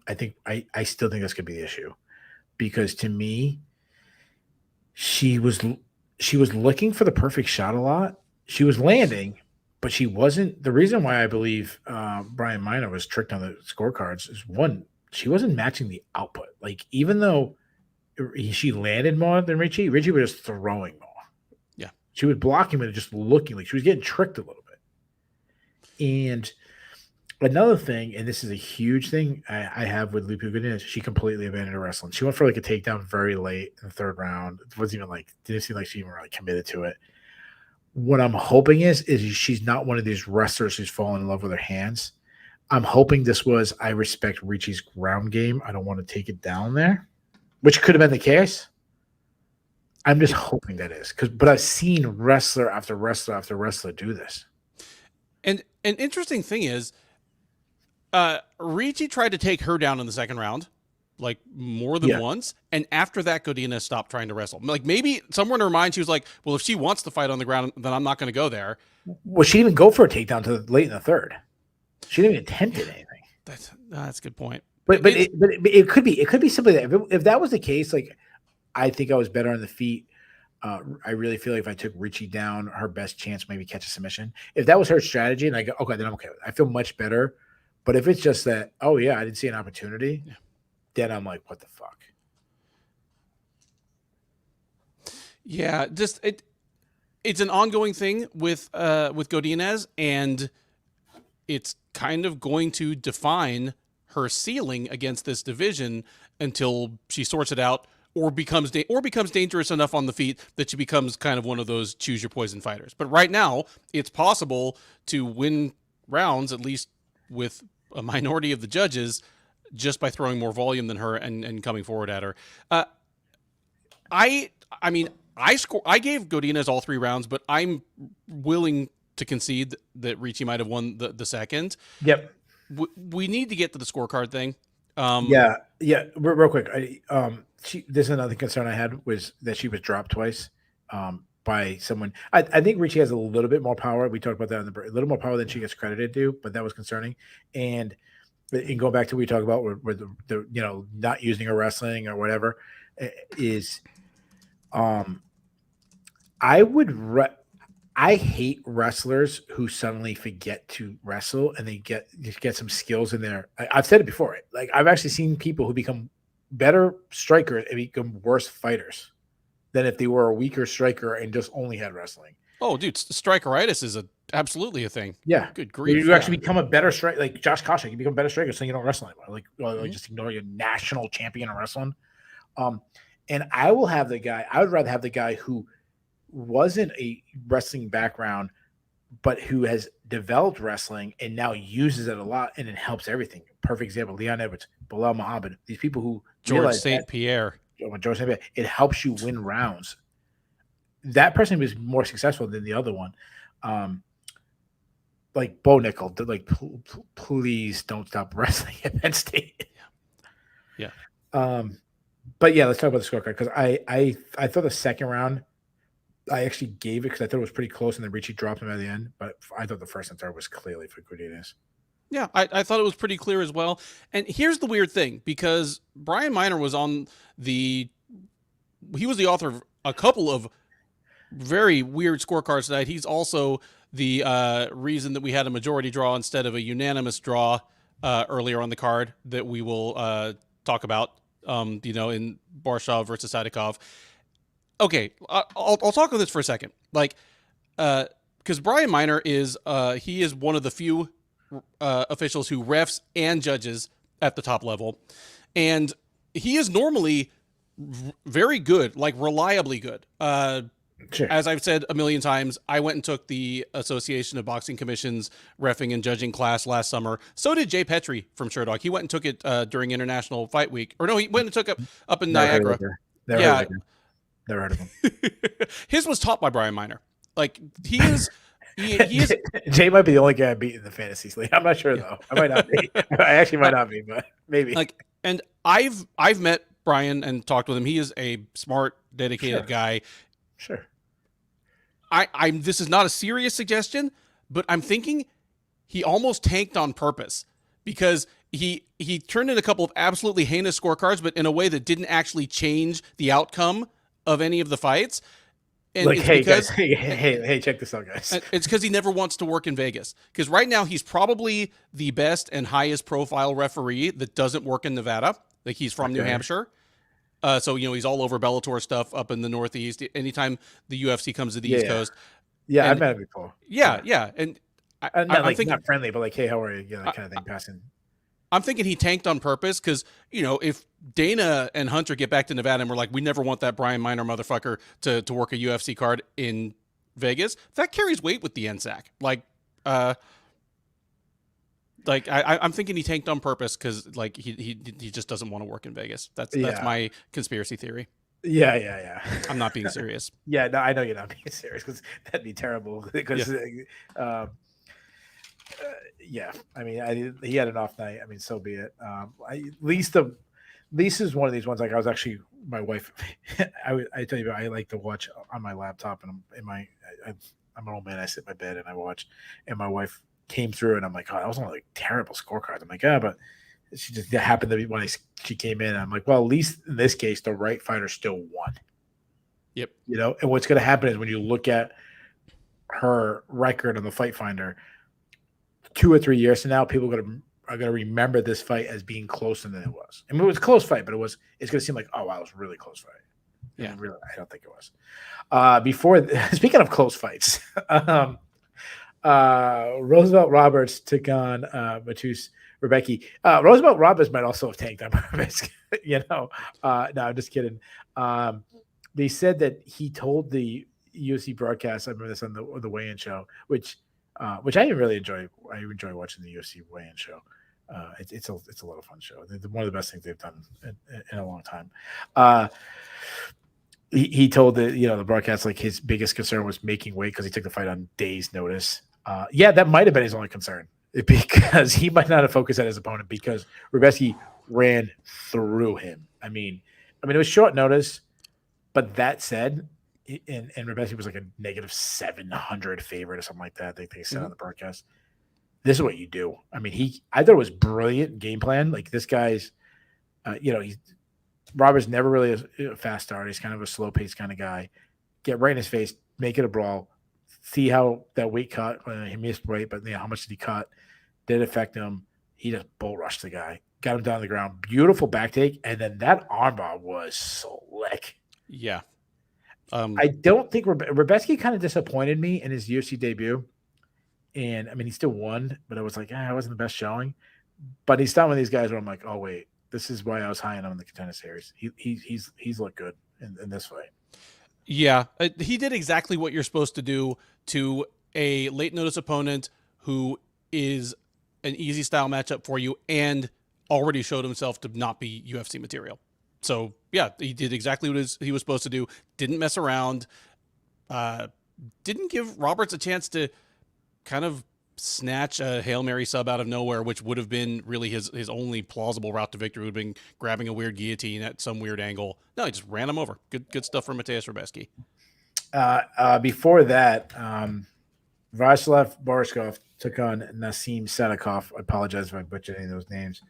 They fought to a majority draw with one of the judges, Brian Miner, giving it to Borshkov, the other two calling it a draw. I agree with the draw. Yeah. The round 2 was a textbook 10-8 round. That said, I really feel like Sadikov let Borshkov off the hook.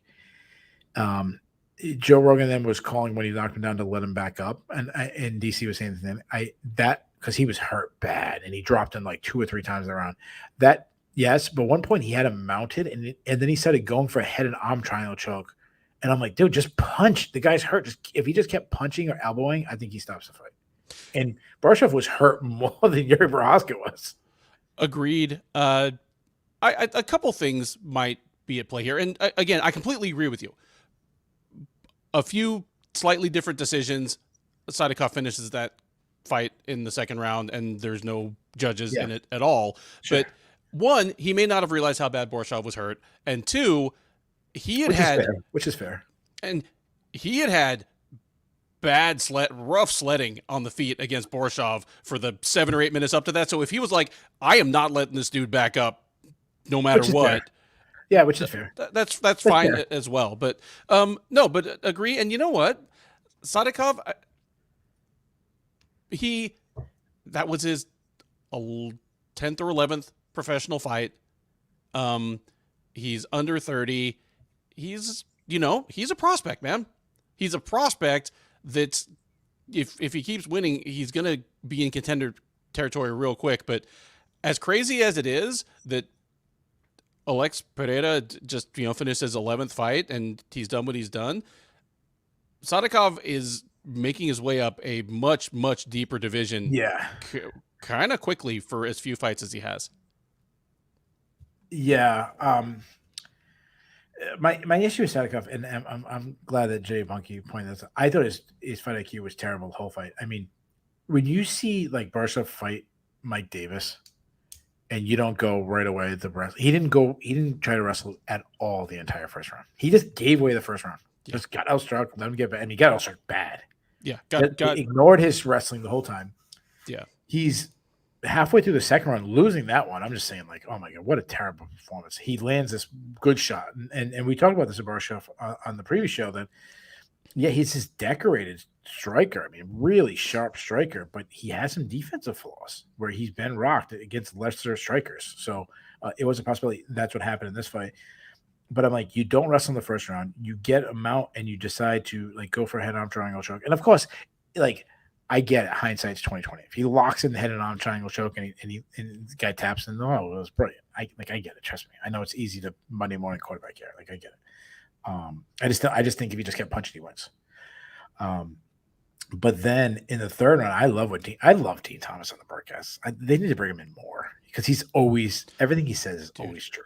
They always have a freaking ace in that kind of cage side Monday morning quarterback type position. Like before Dean Thomas, it was Trevor Whitman a lot, and he was unbelievable at it. Yeah, they always get elite people there.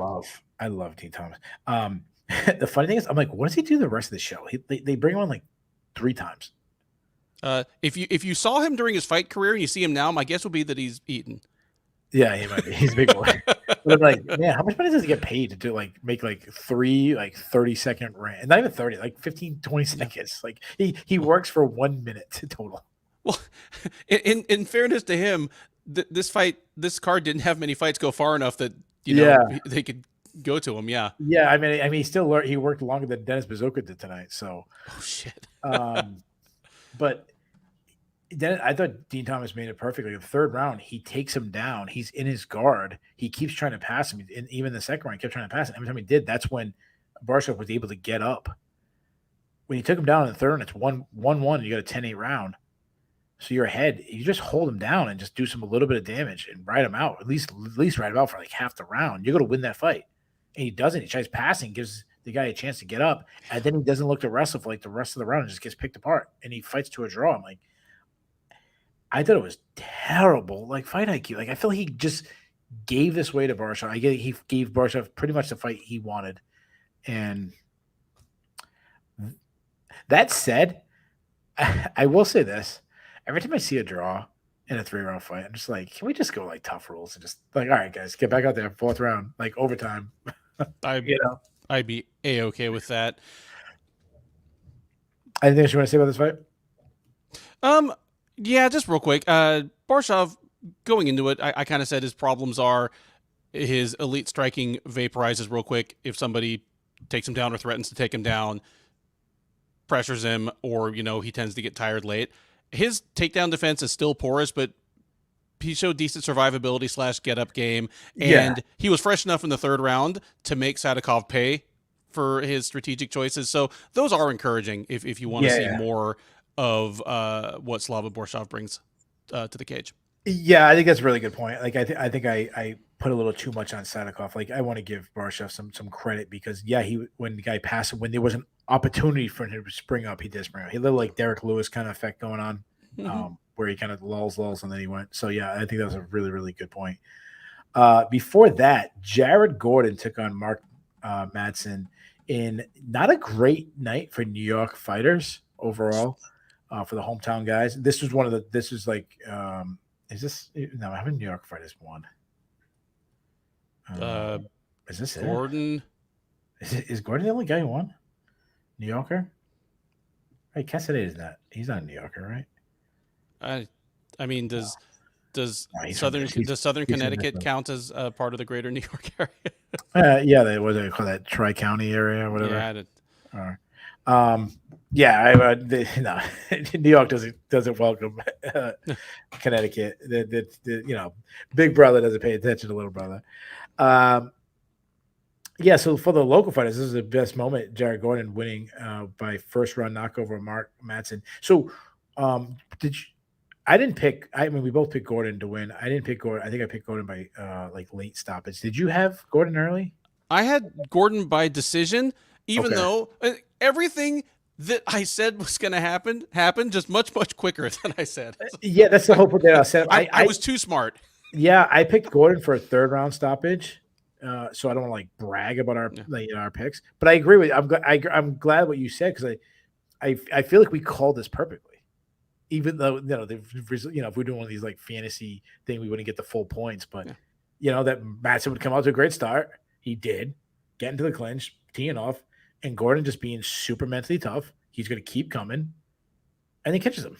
Yeah, and Madsen's gas tank and chin are both iffy, and they just both ran out in 3 minutes instead of 12. So yeah.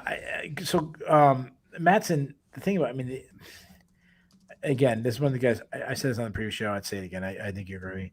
The guy's 39. I wish I saw him at 29. I really think he should retire. He's on a 2-fight losing streak. He's 39. I guess his wife has some health issues. yeah, she got diagnosed with MS, so that's terrible. Yeah, and that's something that if you're the spouse or the primary carer of someone with that eats your whole life. Like that, it changes the life of the person who has it. They have to go for weekly or more often than that treatments. They need a ton of help around the house. So yeah, it might be time, unfortunately. Yeah, and I know it's easy for me to say, hey, retire. I don't know his financial situation. I don't know. That said, he's an Olympic silver medalist in Greco-Roman wrestling. Greco-Roman is much more popular in Europe and especially like Europe and Asian countries than it is in America. I think he could do probably really well for himself just doing clinics, Greco-Roman clinics. Like he'd probably do really, really, really, really well. Or, just becomes an MMA coach, being like the wrestling coach, like they talk about like Steve Mako, fantastic wrestler, training at American Top Team. If he could, in Europe, and they need wrestling. Dude, he goes in there and just every camp in England needs him right now. Yeah. It just unfortunately he got in sport too late. Yeah. And his body can't. And he made his choice because he went to the Olympics 3 times, and the last time was when he got his silver medal. He went back for one more try. He was already, I think, 31 or something. And I think it was the right choice. I think it was the right choice. It was the right choice. But yeah, unfortunately, that's the sacrifice you got to make. And if he continues to fight, he's going to get beat by a lot, especially like a Jared Gordon type. The guys who fight with pressure, they're mentally strong. I'm trying to think guys in this division, but you know the guy I'm talking about. Like, I know he's not a division, but like the Jared Mershaw, where it's more, it's the intangibles than the skills. And I know that's a different weight class, but you get my point. Like those types, of course. Like Darren Elkins. Yeah, like, Darren Elkins, Nate Landwehr, those types. Yeah, Nate Landwehr, that's another good example. Yeah, Damon Jackson. Types. Yeah, all of them. Yeah, Damon Jackson. Yeah, those guys are going to be tough. Why am I naming all the featherweights that are like this? I need to name a lightweight. Anyway, go ahead. But yeah, but the point, those guys. Yeah. I'm sure those guys lightweights, but move on. I loved Jared Gordon's story where talking about shooting heroin, in the underneath this very arena. Yeah, that was not on my bingo card for tonight. It's like that's an incredible story. Any of these guys who succeeded. Unfortunately, the people who are hearing that, I'm sure there's some people in the arena. But there's probably guys underneath the arena who's not hearing that. Yeah. But that's still pretty cool. Before that, Kongo Kang took on John Castaneda. We had a really good night of action. This is probably the most boring fight. It's also very Kung Ho Kang type fight. It's also is the fight I was most wrong about. And I'm a guy that picked Frivola to beat Benoit Santini. But you know what? They fight 10 times. Maybe we get 10 first-round knockouts, and it's 6-4 or 7-3. This is the fight I was just wrongest about. And you were smart enough to pick Castaneda. I picked Kang, and you're right. It was a Kyung Ho Kang fight, except that he's just lost that step, that it's not enough. He doesn't stymie these guys anymore. He looked slow this time. He looked slow, really, kind of, to me, for the first time. Castaneda was just quicker to the punch, like just literally splitting his guard, where Kang had his hands in the right place, and Castaneda punched him right in the face through the guard because he was moving that much faster. Yeah, just I kind of predicted the fight right and just kind of kept losing the rounds. I was dead wrong about this one. Yeah, Castaneda just he had more volume, more variety. And when I was watching Kang, I was thinking of him. He's huge for the weight class. He's a guy that he might benefit if he moved up. Yeah. A little bit quicker, a little more volume. I mean, he was just getting out volume too, and he Yeah. was struggling with the speed of Castaneda. And Castaneda is not the fastest guy in the division. No. I don't think many things going to help Kang, but I don't know. Just throw something against the wall, see if it'll stick. Uh, Before that, Josh Van took on Kevin Bojas I thought it was an incredible fight. It was so good. I loved every second of it. I thought both guys looked good. This is one of those fights to me. If it had a little bit more ground action, it'd be one of those ones like this is a good example. Like everyone always thinks about, what's a good example? I mean, they always go with like, these all-time wars. But if I want to show a really good example, I want a great fight, but also has some, ground, some submission attempts, everything that you want. I mean, so that's missing a little bit of that. But still, you can't watch that fight and just be like, dude, how freaking fun was this guy? These guys. Do you agree with me? Do you think both guys look good? I did. And for once, I thought the booth for the UFC kind of summed it up well at the end. Borjas showed that he belonged. And this was exactly what I hoped for. I said I picked Van to win this fight, and what I hoped for is another opponent like Jagas Jumagulov who would push Van and force him to come up with plan B, plan C when you can't just blister the guy in front of you and he's not going away. Because Borjas had Van in actual trouble a few times, and yeah, I thought it was fantastic. Both guys, the kind of fight where it was super entertaining and both guys came off looking good in their own ways. Yeah.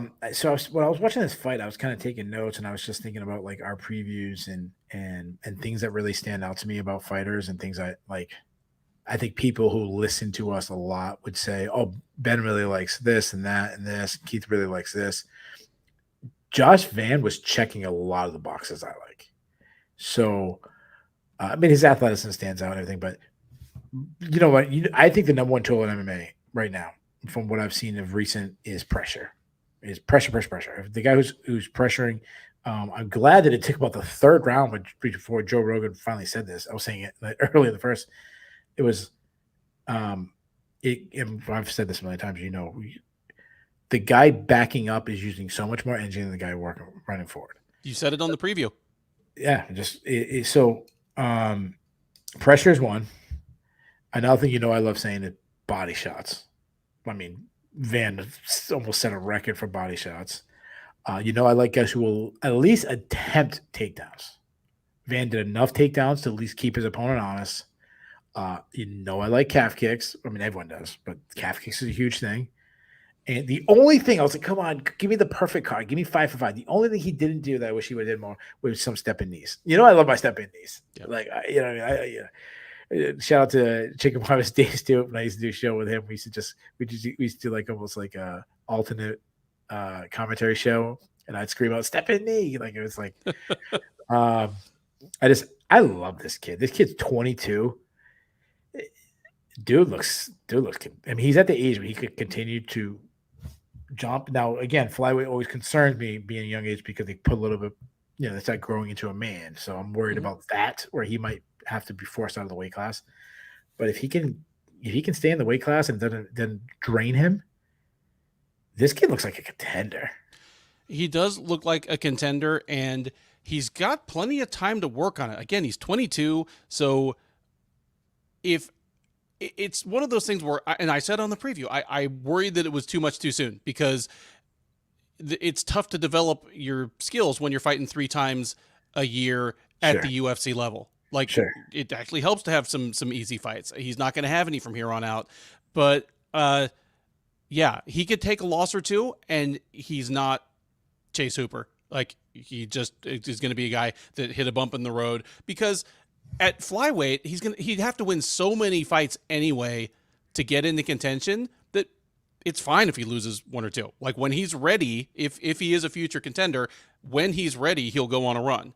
So all I want out of him at this point is continued development. Yeah, absolutely. Shout out to David Oswald, who was in attendance tonight. I was supposed to be there myself. I'm a little jealous that he was there. I was supposed to do some media for Sherdog. Didn't happen, but I'm glad you had a good time. I thought it was a great show. I hope you had good seats and enjoyed yourself. And the last fight to cover is Jamal Emmers. He was the biggest favorite on the card. Absolutely ran through Dennis Bazooka. Show why he was a favorite, winning by quick first round TKO. Talk to me about this fight. I mean, it's kind of like talking about which one was it? Was I going to say? I mean, basically, it's kind of like Rabeski versus Roberts. It's a good up and coming fighter against someone who has already proven that he kind of doesn't belong in the UFC.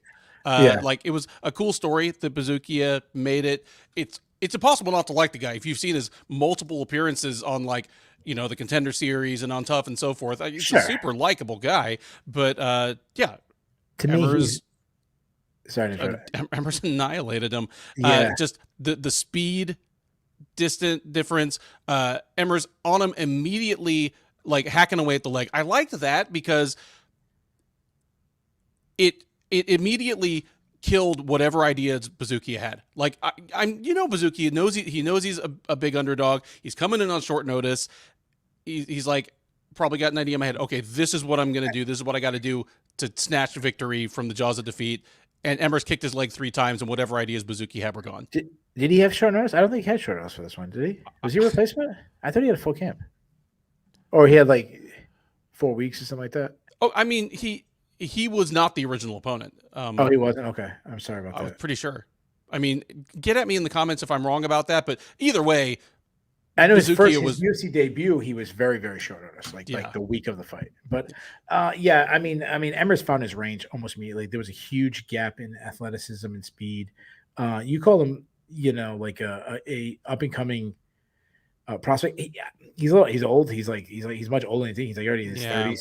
But what I'll add to that, I agree what you're saying. I wouldn't say upcoming prospect. I would say a guy who's in his prime. Like, this is a prime guy who's a UFC talent who can be, like, he's not gonna be a champion. He's probably not gonna be a ranked guy, but he's a tough out. If you come to UFC and you're fighting Jamal Emmers, that's a tough out. And Bazooka, he looks like a good regional fighter. Yeah, he looks like a good like ROC or CFFC guy. Yeah, if he fought in CFC, like, he could win a title or something like that. But that's the ceiling. Like getting 1 or 2 wins in the UFC, maybe, but like he's not. He's going to be an early prelims guy for most of his career. Yeah, that's it. I look back to see. I was like, did Bazookia and Sabatini fight like in CFFC or something? But no, they didn't. All right, yeah. So there you have it. We've covered all 13 fights. Let's get to the fun stuff.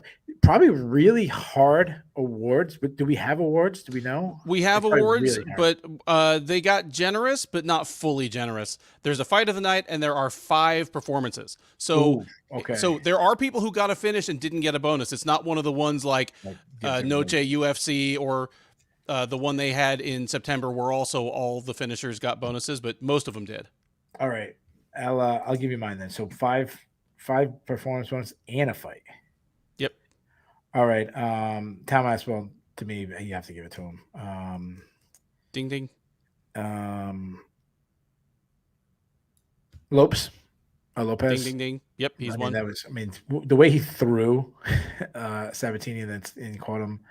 I would go with Saint Denis walk-off high kick. That's got to be money. Saint Denis. Yep. Okay, so 2 more. I'm assuming Pereira, even though the stoppage was late. Early. Main event, winning the title, 2 titles. I'm going to give Pereira. Okay, you got 1 more to go.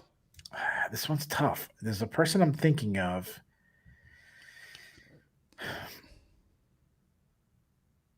I'm stuck between 2 people. So Rebecca's armbar was incredible, but he was a negative 700 favorite.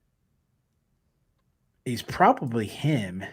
Emmers isn't eligible, so it's not Emmers. But I actually, I actually might go away from Rebecca because of the circumstances, and I'm gonna go get to Jessica Andrade. You are correct. It was Jessica Andrade. A Nice. fight of the night: Do Slava you agree? Borshaw versus Nazim Sadikov. Yeah, I'm fine Yeah. with it. Having said that, uh, I mean, Jared Gordon, I wouldn't have Oh minded yeah, him getting Jared a bonus Gordon. either. Yeah, that's Yeah, good. like uh, This is a Gor- tough one. Yeah. yeah, Gordon was like it was a hell of a performance. Obviously, it was a moment, but yeah, Gordon was the only eligible finisher who didn't get a bonus. Yeah, and there's a little thing you say to Ricky, like, dude, you got paid, like we got you an opponent, and then you got 20% of his purse on top of it, Yeah, and we kind of gave you a squash fight. So, yeah, fight of the night, like, yeah, Barstow versus Sadikov, I agree with that, but freaking Van and Boas was that was a pretty good one. it was. Uh, Yeah, so, um, did you agree with that? Would you have changed any of the bonuses? no, I'm fine with those.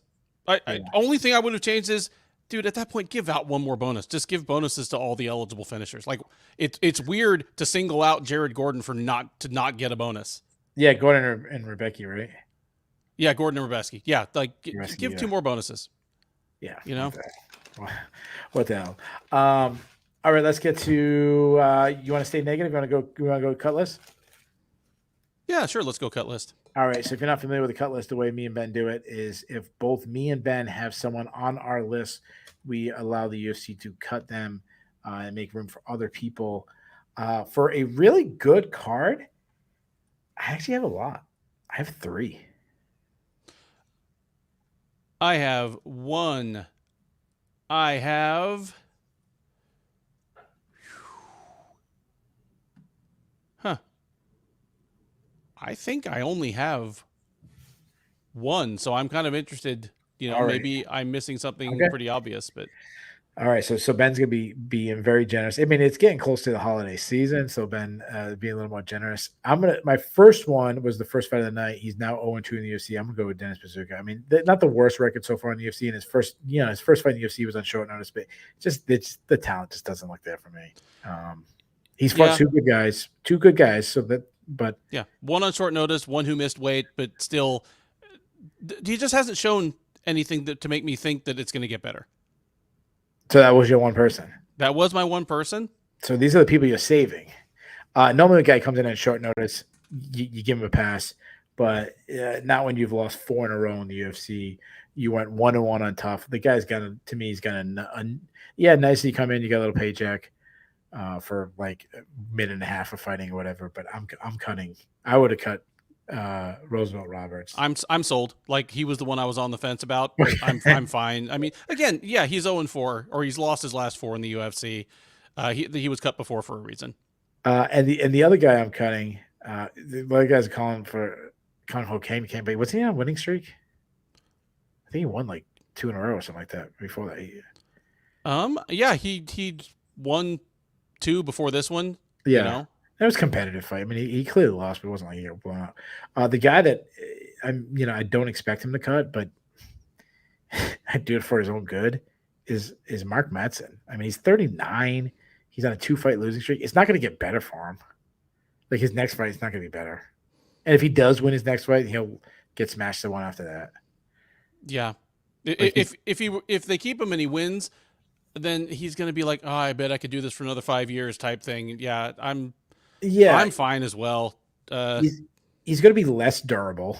He's going to be, he's not going to be more durable his next fight. Even older. Yeah. Yeah. Oh, you know what? I didn't. I asked you. This is way off topic. We probably should mention this we spent too much time on it, but during Andrade, I know they talk about both them going through divorce. Do you think how much of effect do you think the divorce with Andrade affected her recent run? You give any credence to that? You think that might have affected her performances?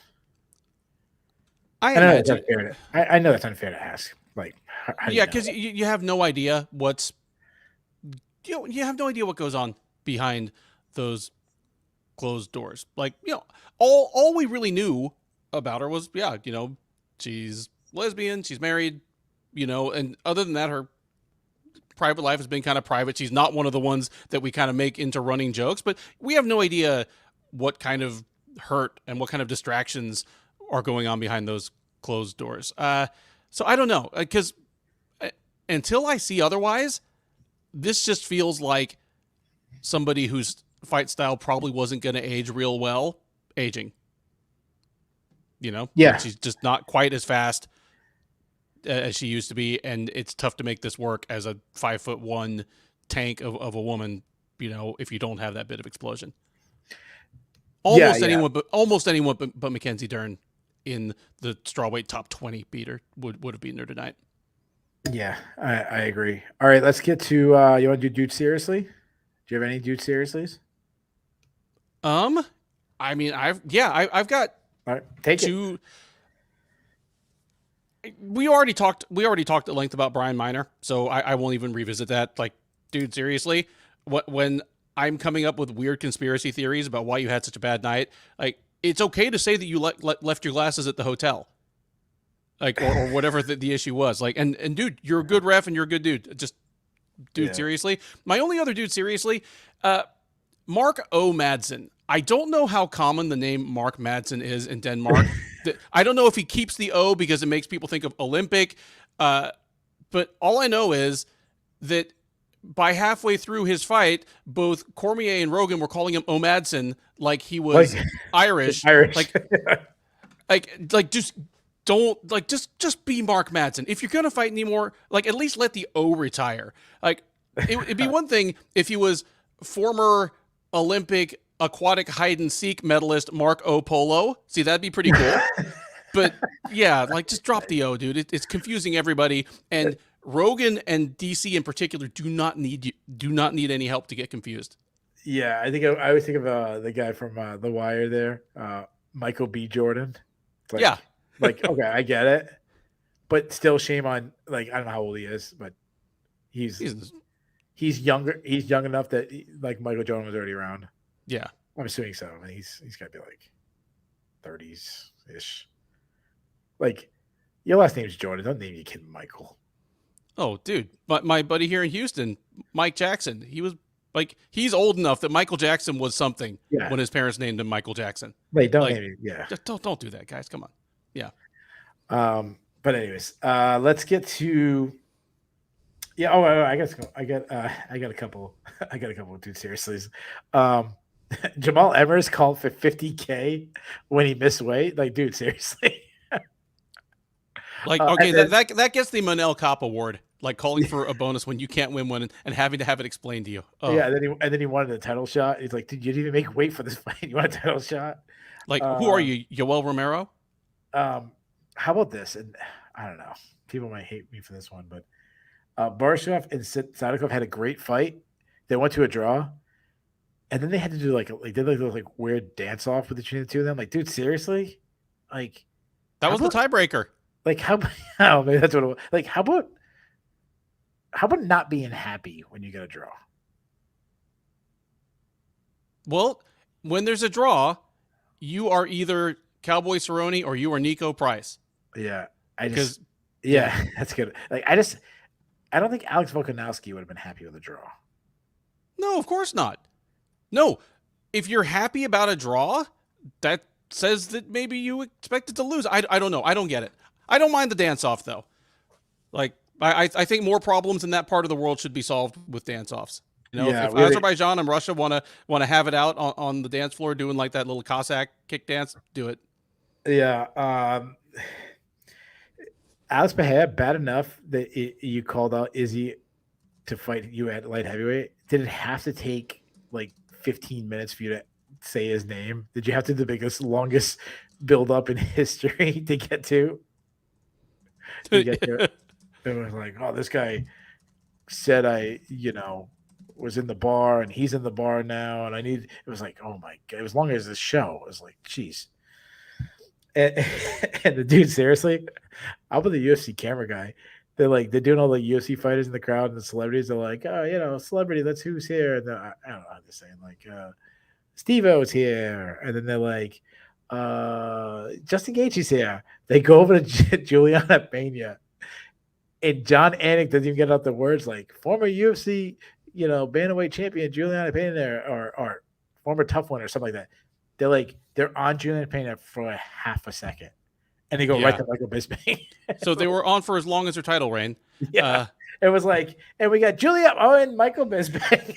And but the worst thing is, the cameraman cuts over to Michael Bisping, so you can see Michael Bisping, but Juliana Pena is still in the background, kind of smiling, like, "Wow, that was really brief."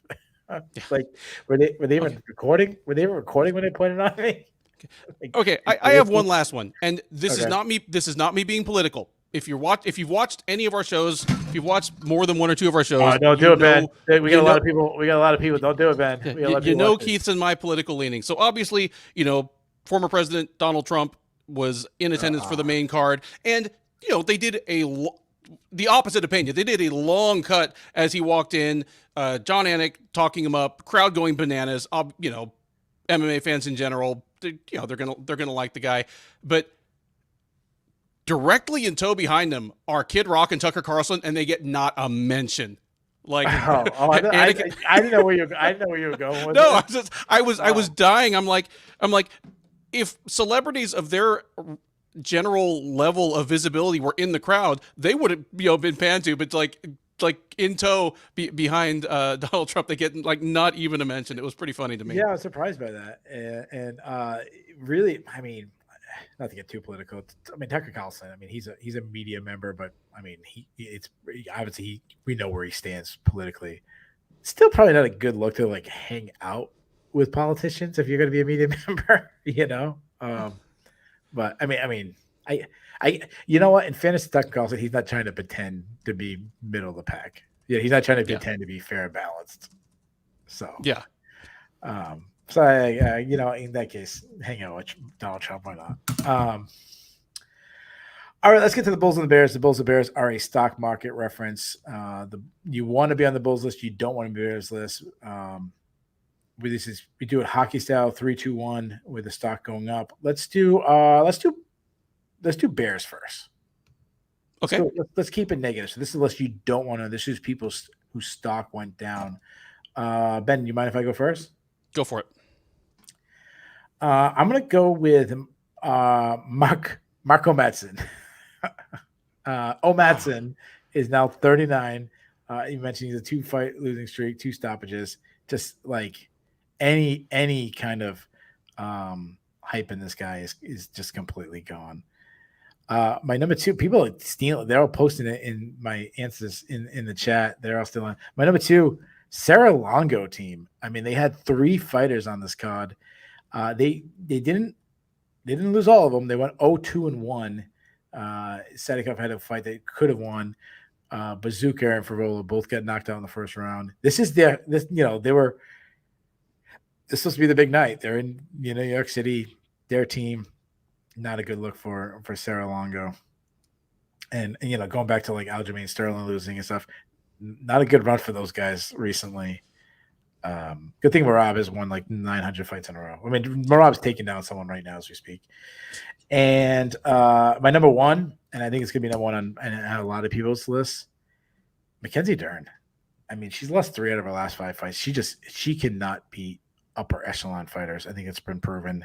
The hype of, to me, Mackenzie Dern is it's over. Like, there's not many people left on that train.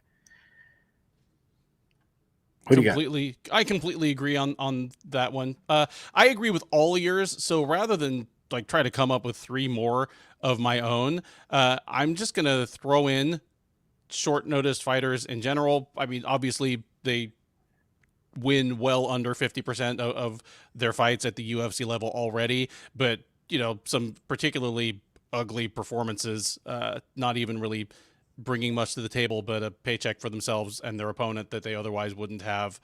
And again, already talked about Brian Miner, but I only keep bringing it up because it is an aberration from a normally reliable official. You're not giving Brian Miner a lot of love. He must have been tough in those classes. Again, I didn't take his class. Mine was taught by Kevin McDonald, who was a perfect gentleman, and I learned a ton. But yeah, was Kevin McDonald the one they said had daughter get a wrestling scholarship? Was that one they said? It was one of the referees tonight. Oh no, I think it was Keith Peterson. I think it was Keith Peterson. I don't know. I'm sorry, but whoever it was, Stay away from the beer and cigars, kid. yeah, whoever it was, congratulations on the scholarship. Yeah. All right, let's go to the Bears. These are the Bulls. This is the people who had a really good night whose stock went up. Ben, I'll let you go first. Stock up. Pretty good night for Team Lobo MMA. Alexa Grasso's dad. A couple of fighters, including, and this is important, bunch of fighters not from Mexico.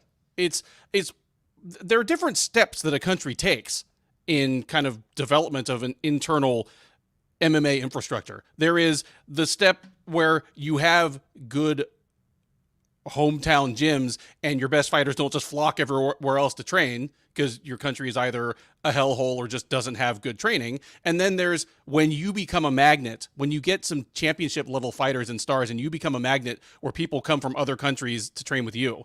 Because, yeah, Lupe Godinez was born in Mexico, but she wrestled in Canada. Like, she had plenty of places she could have trained in between, making her way all. She skipped right over America. Yeah. I just jumped leapfrog the whole country. And same goes for Diego Lopez. So good night for Team Lobo MMA. It's always great when there's no Alexa Grasso or Brandon Moreno in the card, and nonetheless you're showing out. So good night for them. And I'll just throw one more out and kind of like leave you to back clean up.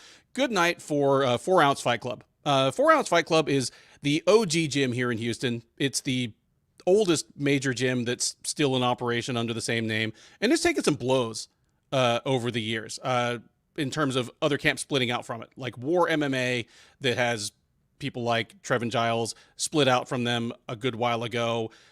Main Street Boxing and Muay Thai, like Crew Bob Perez took Derek Lewis and some other people, and what's left there at 4 Ounce is now run by Daniel Pineda, and it's just good to see him coaching up Josh Van, bringing a guy with his kind of athletic gifts, the Daniel Pineda toughness and aggression. Just good to see that, again, Houston's most time-honored and fabled gym, seems to have a bright future. Yeah, I had Van on my list. So, all right. I think you kind of left me the obvious ones. I did on yeah, purpose. let me toss me up some softballs. My number 3, Benoit Saint Denis. I mean, 5 wins in a row in the UFC. Obviously the biggest win. His call outs weren't the best, but the fact that we are talking about him getting matched up in a high fight, possibly main events and stuff like that, are really high. Get a win on the pay-per-view, stuff like that. It's really good. His stock is going up for an area that's starting to grow in French MMA. So my number 2, it's Tom Aspinall. I mean, he's now the interim heavyweight champion. I mean, he starts Pavlovich. He might be the scariest dude on planet Earth. Really good moment with his dad. I always like those moments, being a dad and having a son that does sports and stuff. And by the way, guys, because I know I made this shout out on the last recap show. I don't know if I said it in the preview. Just won the championship in flag football. My son, his team won. We got the ring. So very good for him. He had a couple of highlights. One, he threw this nice touchdown pass as a quarterback. So shout out to my son. And my number 1. I mean, yeah, the stoppage was bad, but to be 2 years in a row to win a title in NYC, I mean, that's storybook. In Madison Square Garden, not win 1 title, but now win 2 titles in the same place 1 year apart. Alex Pereira. I mean, anytime you win a UFC championship, it's good. But I want to go back for those who may not have been listening before. He's now one of, I think it's 9 people who have ever won 2 titles in the UFC. This is the list that Alex Pereira is on: Daniel Cormier, Conor McGregor, BJ Penn, Randy Couture, Amanda Nunes, George St. Pierre, John Jones, and Henry Cejudo. Like, that is incredible list to be on in that company. So congratulations to him. Ben, can I give an honorable mention? Please. All right. We will bash the UFC many, many times. I'm not gonna do it tonight. I want to say congratulations to UFC. 30 right now, November 12th. 30 years ago today, November 12th, the UFC started. Obviously, that's not when MMA started, but obviously that's the leader of MMA. I love this sport. I haven't followed it for 30 years, but pretty close. I started UFC 6 and you started around the same time. I think it's the best sport in the world. 30 years is a great accomplishment. We have grown so much, and I'm really proud of that. Like I remember when there was a time when it was like a click. You know, you saw someone with a tap out shirt. It was like this. It was like the Matrix. Like, oh my god, there's someone else on the Matrix with me. Mm-hmm. I remember going. I remember going to like Mohegan Sun to watch the early Dark Age UFC, and like, people like, talk to somebody and they're like, oh, I'm going to UFC. What's that? Like, it's the show that's going on here. Like, what are you talking about? And like, people didn't have any idea. You don't have to explain that anymore. You mentioned UFC or MMA, people know what you're talking about. They might not follow it, but they at least know what you're talking about. Yeah. So they've come a long way. I mean, there's times I still miss some of the like being in the small crowd and being in the Sherdog forums for hours. Or just everybody's the most hardcore of hardcore. There was no casuals back then, but still, I still think the sport is going in many directions. I have so many memories, and I just love the sport. So congratulations to happy anniversary. I could not agree more. I mean, and you and I both will criticize the UFC's practices, and there's stuff that's valid to be criticized, but no, there's no question. And in my case, there's even another angle, because I've done this as a job for almost 6 years now. I've done it as my only job for over 3. In 1999, I could not have imagined that I would ever be doing this for a living. Hell, in 2009, I couldn't have imagined that I'd be doing this for a living. It keeps the lights on here. And for that, I'm definitely grateful. And no kidding, UFC is a big part of it. UFC is a big part of Sherdog's traffic. It's the traffic for every website. So I criticize, but generally speaking, it's out of a place of love. It is because I think the sport would be better if the UFC did things differently, not if the UFC didn't exist or Bellator was bigger. Like, just, a few little tweaks here and there to make it a little less of a shit show sometimes. But tonight was not one of those nights. It was a pretty good night to kind of celebrate the 30th anniversary, because it was a damn good card.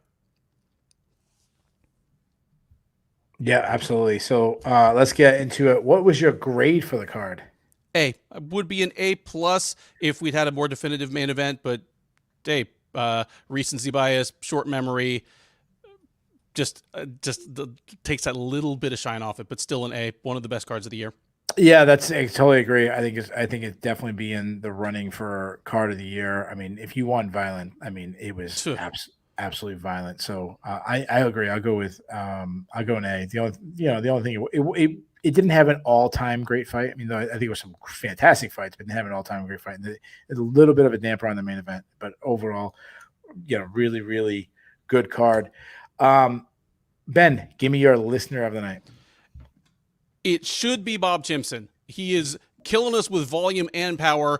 It took me an hour into the show before I realized kind of to what extent he was serious versus kind of messing with all of us. I loved it, but unfortunately, he gets bumped off tonight because Jade Bunk, you are my listener of the night, because if you have either of us guest on your show, then to us, you're a media person and you're ineligible to win ever again. So, this is your George St. Pierre, choking out Bisping moment, like just sneak in your last great achievement before you move on to whatever's next. Yeah. But Bob, you really killed me tonight. Yeah. Congratulations on his podcast. Keep working hard, man. I love seeing that. I'm going to give it to a guy that a guy or a girl, I apologize, who I haven't seen in our chat. I don't think I've seen in our chat, but they killed it tonight. Some disagreeing with us, which I always like. People disagree with us. Just hot all night. Anthium Tariff, I think I wrote down his name, but I wrote it so small I can't find it. But Anthium Tardif. I apologize. I think he was really strong tonight. I want to make, but I also want to tell some other ones. Today is, well, it was actually yesterday, but happy Veterans Day. I am a veteran myself, but anybody who's in here who's a veteran, and I know I speak for all of Sherdog, happy Veterans Day to everybody, fighters, listeners, anybody in staff, anybody who's ever served our country. Thank you for your service. Thanks. Like I find it easy to forget that, but yeah, thank you. And shout out to my parents. I'll tell you this: my mom's birthday was yesterday. My dad's birthday is today. So happy birthday to both my parents. So I love you guys. Don't get them just one. Don't get them just one gift. Like get them separate gifts. Don't be that kid. Yeah. So there you guys have it. We have recapped all UFC 295, absolute banger. It was so good. You should listen to the recap again. We'll be back. We have UFC. What is it? Paul Craig versus Brendan Allen, right? Is Paul Craig versus Brendan Allen? I thought you were trying to fish for the number. It's UFC Vegas. I'll have to look. Oh, I stopped doing 86, that. 87, whatever. We'll be previewing that. We'll be back to recap all that the following week. So until then, see you guys next time.